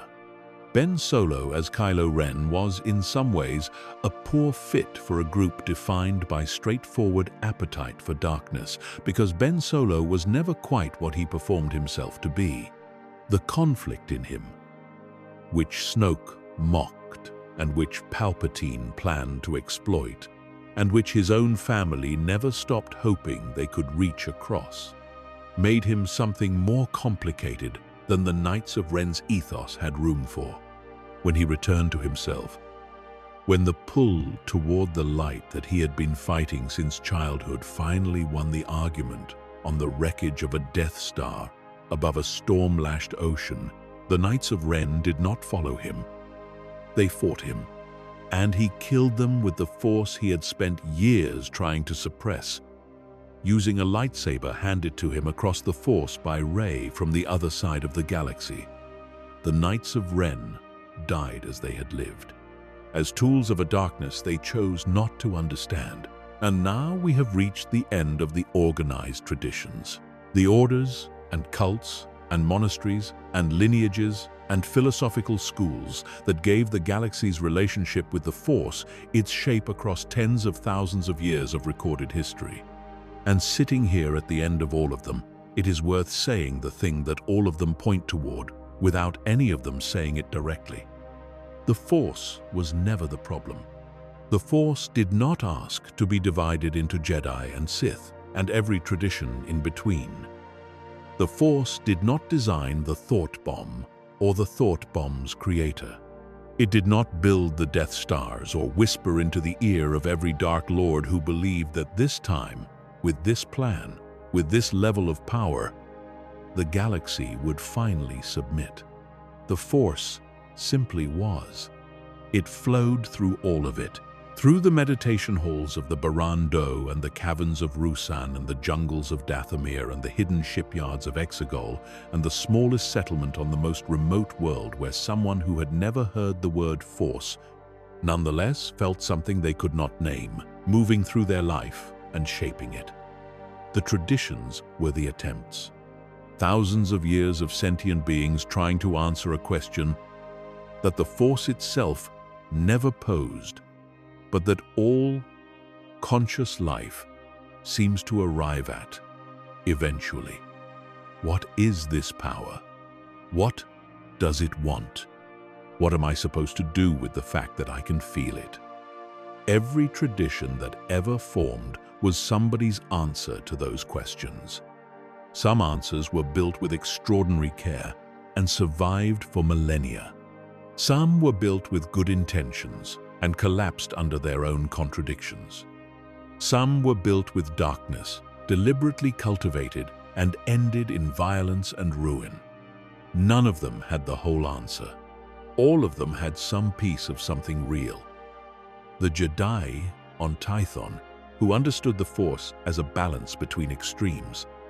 The Ainti, who understood it as a jewel with facets beyond counting. The Night Sisters, who felt it as ichor flowing through roots older than any of the galaxy's named traditions. The Force Priestesses, who had watched it all from the wellspring of life and continued watching, patient as only the oldest things are patient. The Jedi, who tried to build an institution worthy of the light and mostly succeeded for thousands of years before a single night undid them. The Sith, who tried to build an institution worthy of power and succeeded in ways that cost the galaxy incalculably. All of them looking at the same thing from different angles in different light at different moments in history and writing down what they saw and calling it truth. The remarkable thing is not that they disagreed. The remarkable thing is that through all the disagreement, through all the wars fought over interpretations and lineages, and the right way to hold a lightsaber, and the right number of Sith to allow to exist at any one time, the Force itself remained, indifferent to the arguments, present in all of them, available to any consciousness willing to be still enough to feel it. That is the tradition that underlies every tradition, the one that needs no order, no council, no code, no temple, no master, and no apprentice. Just the Force, and someone willing to listen. The galaxy has produced such people on every world it has ever inhabited, in every age it has ever lived through. It will produce more, and the Force will be there when it does, the way it has always been there, flowing through everything, connecting everything, waiting with all the patience of something that has no reason to hurry, for the next person who reaches out and says, in whatever language their world gave them for such things, that they can feel it too. Before we reach that closing, there are traditions that deserve more time than a brief mention. Traditions whose depth rewards the slowing down that this kind of story is built for. The Night Sisters carried their own internal schools that most outsiders never saw, because the Night Sisters' relationship with outsiders was not built on the expectation that outsiders would stick around long enough to observe anything. Within the clan structure, different practitioners specialized in different aspects of the magic. There were those who focused on the craft of transformation, the ability to alter the physical appearance of themselves or others, weaving ichor around a form until it became something different. This was not illusion in the way the Jedi thought of illusion, a trick of light and perception. It was closer to actual alteration, a manipulation of the physical that operated through the Force's dark currents in ways that Jedi scholars found difficult to categorize. Mother Talzin transformed a Night Brother named Savage Opress in precisely this manner, taking a warrior who was already formidable and remaking him into something that frightened even other Darkside practitioners. The process was not gentle. Nothing in the Night Sister tradition was gentle. There were also those who specialized in the reading of futures and the reaching backward into the past. Practices the Night Sisters conducted through rituals involving water and smoke and the chanting of old words that had been passed down without their original meaning being fully preserved. The words still worked. The original meaning had been lost to time, replaced by whatever the tradition had accumulated around them across centuries of use. This is true of more Force traditions than most scholars admit. The words matter less than the practice around them, and the practice matters less than the genuine connection to the Force that the practice opens. The Night Sisters had the connection. Whatever form their rituals took, whatever the historical origin of their specific techniques, something real was at work in what they did. The dark side of Dathomir was not a performance, and a third specialty within the tradition was the work that Old Daka represented, the deepest and most ancient practice of all. The calling of spirits across the boundary between life and death, not just raising bodies, though the raising of bodies was part of it, the actual reaching into the realm where the dead existed and establishing communication, pulling something from that darkness back into a form that could interact with the living world. This was the work that required the most age, the most accumulated practice, the most willingness to stand close to death long enough that its nature became familiar without becoming comfortable.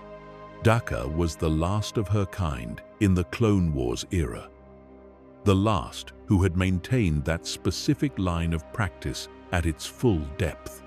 When Grievous killed her, something was lost that even the surviving Night Sisters could not immediately recover.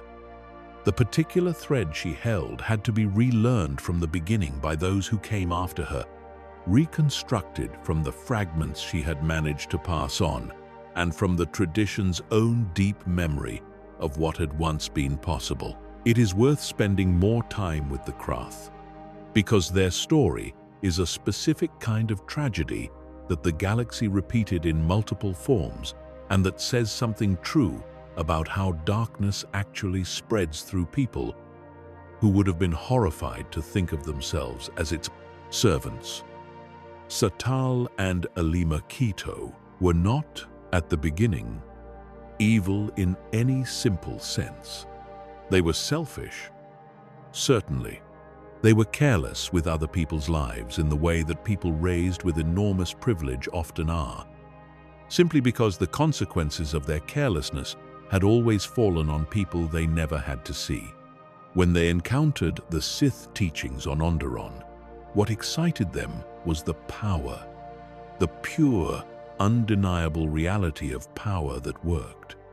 The Sith texts they stole were not merely philosophical documents.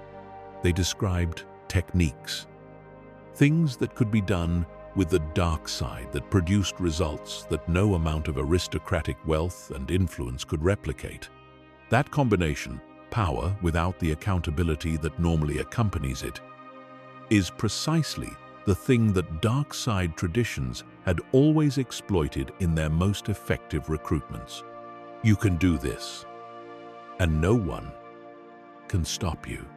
The Krath Holy Crusade that followed their return to the Empress Teta system moved faster than anyone expected because the people who might have stopped it did not take it seriously quickly enough. The Republic Senate looked at a political crisis in a distant system and saw a dispute between noble factions. The Jedi Order saw a dark side disturbance and sent a team to investigate rather than a force to intervene. By the time the full scope of what the Keto cousins had built was understood, the Krath had 7 worlds and a military force and access to Sith sorcery that gave them advantages that conventional forces could not easily overcome. The tragedy of Ulic Qel-Droma deserves its own careful telling. He was, genuinely, one of the most gifted Jedi of his generation. His master, Arca-Jeth, had trained him to an exceptional level and trusted him deeply. When Ulic presented his plan to infiltrate the Krath, the Council's opposition came partly from the wisdom that recognized what the dark side does to people who try to manage it at close range, and partly from a more bureaucratic discomfort with unorthodox methods. Ulic heard the wisdom and decided his own capability was sufficient protection against the danger it described.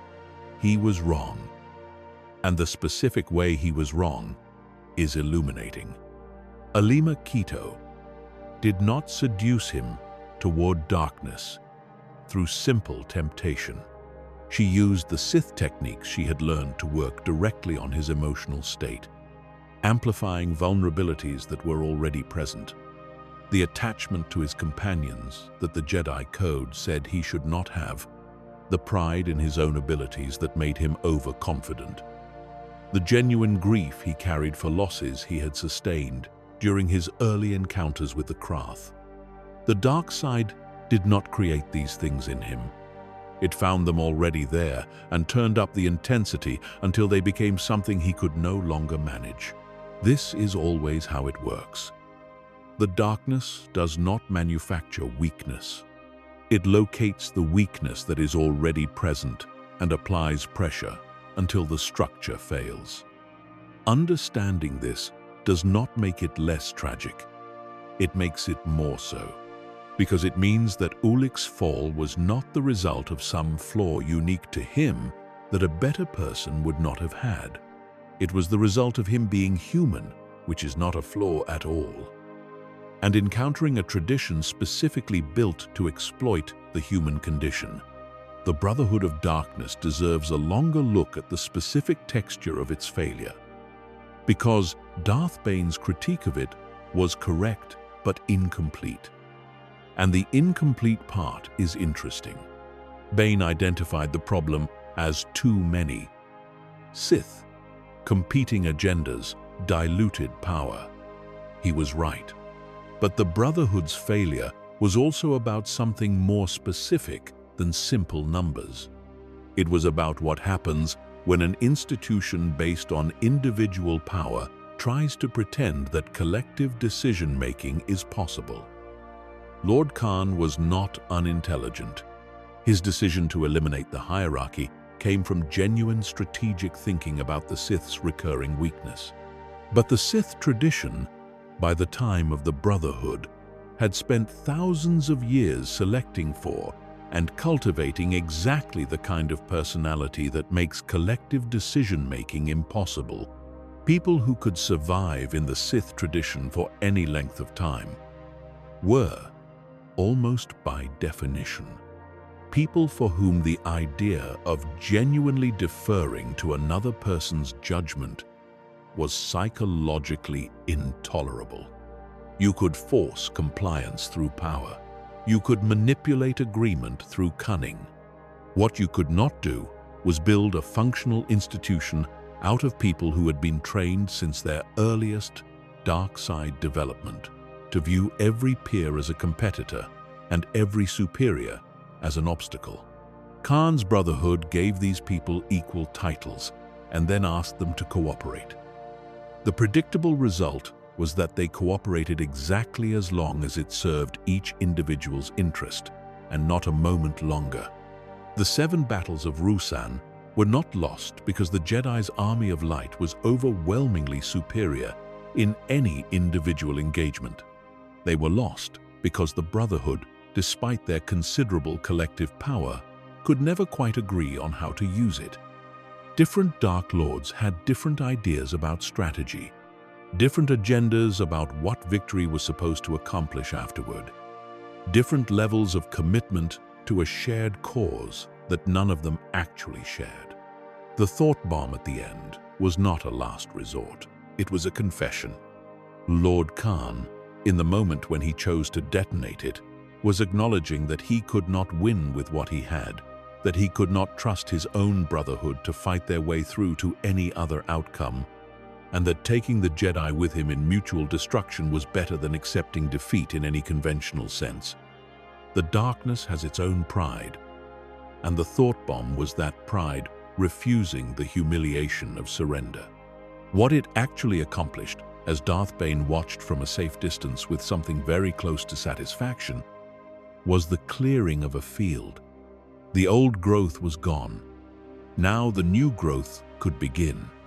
The rule of two and its practical operation over 1,000 years needs to be understood not just as a doctrine, but as an experience. What it was actually like to be in it from both sides of the relationship is the part that most descriptions leave out. The Sith Master who had survived their own master's death, who had earned their position by being the more capable and ruthless of the two, who now held the full accumulated knowledge of the Sith lineage and the responsibility to pass it forward, lived in a state of ongoing vigilance that most descriptions of the Sith understate. The awareness that your apprentice was working toward killing you was not occasional or theoretical. It was constant. Every lesson you taught was both an investment in the continuation of the Sith and a potential weapon being handed to the person most motivated to use it against you. The trust required to teach effectively and the suspicion required to survive were in permanent tension. Sith Masters handled this tension in different ways. Some withheld crucial knowledge until they judged the apprentice ready, which was also a way of saying until they judged themselves capable of surviving the apprentice's use of that knowledge. Some accelerated training when they sensed they were weakening, calculating that a powerful apprentice continuing the lineage was preferable to a slow decline, followed by defeat by someone not fully prepared. Some tried, in their own dark side way, to form genuine connections with their apprentices, treating the relationship as something more than pure transaction and pure threat. Darth Plagueis, by most accounts, was this last kind. He genuinely shared the most profound of his research with Darth Sidious. He held back less than most masters held back. Whether this was wisdom or sentimentality or simply overconfidence is a question his murder, in his sleep, by the apprentice he had trusted with his deepest secrets, leaves permanently unanswered. The apprentice's experience was different in kind. You were being taught by someone who was also watching for the moment when you became too dangerous to keep.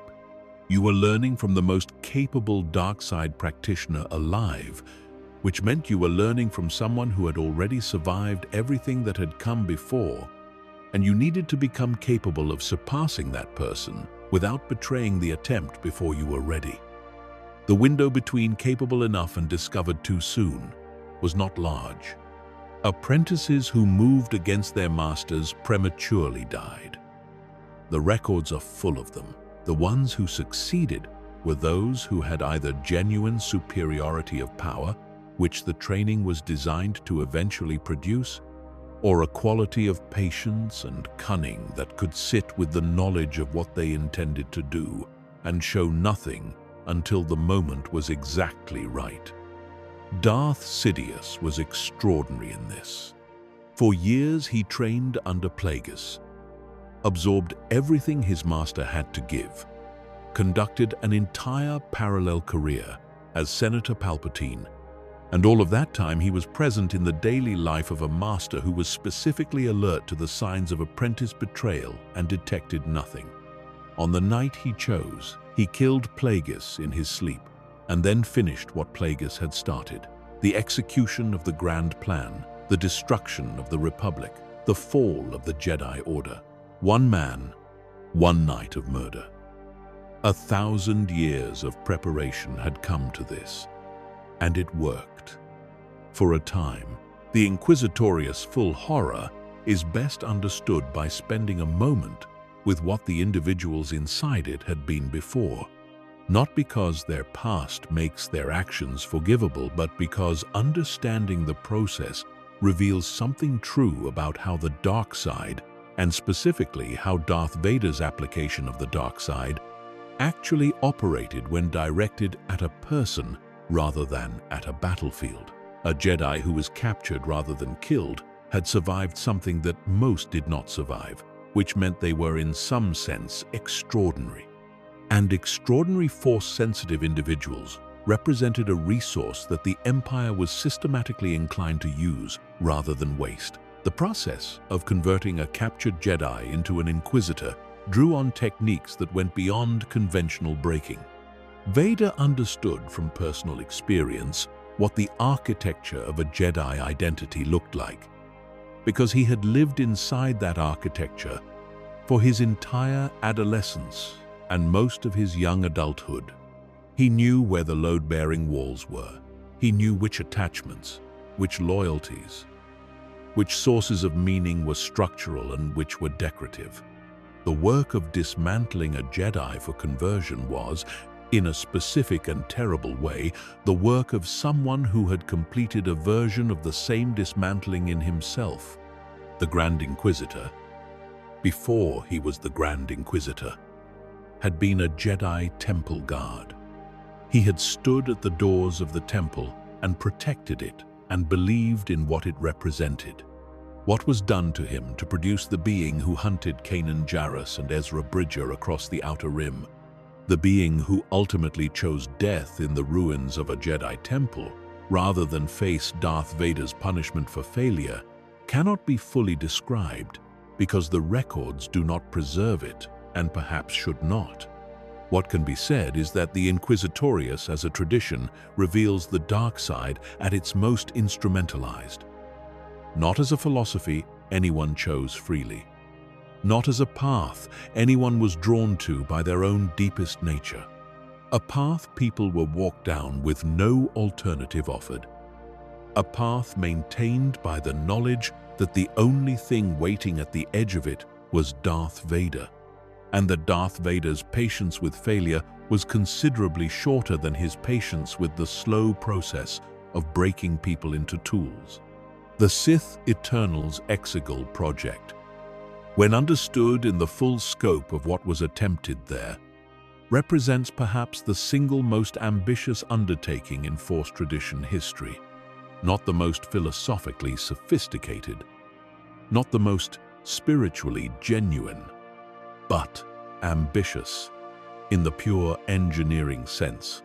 The sense of a being and its devoted servants attempting to redirect the entire course of galactic history through the application of sustained effort across multiple decades in complete secrecy. Palpatine's return, in whatever form it took, was built on the infrastructure the Sith Eternal had maintained. And what they had maintained was not merely a fleet. They had maintained an ideology, a conviction that the Sith were not finished, that the darkness had not been extinguished at Endor but merely driven underground to where it belonged, and that the Emperor who had come so close to permanent domination would come close again, and this time would not be stopped. The Sith Eternals members were not, in the main, powerful Force users. They were believers in a cause they understood as cosmic in its importance. Technicians who built planet-killing weapons in the dark, cultists who maintained the facilities and the life support and the dark side rituals that kept a ruined being functioning long enough to try again. There is something almost poignant about that. If you look at it from a certain angle and in the right kind of light, these were people who had given their lives, genuinely given their whole lives, to something they believed was larger than themselves. The fact that what they believed in was a being sustained by feeding on the Force energies of his own worshippers, a being whose ultimate vision for the galaxy was a command structure built on fear and the elimination of any power that was not his. A being for whom they were as much fuel as faithful is the tragedy that sits inside their devotion. They did not know, or chose not to think about, what they were actually giving themselves to. That is not a story unique to the Sith Eternal.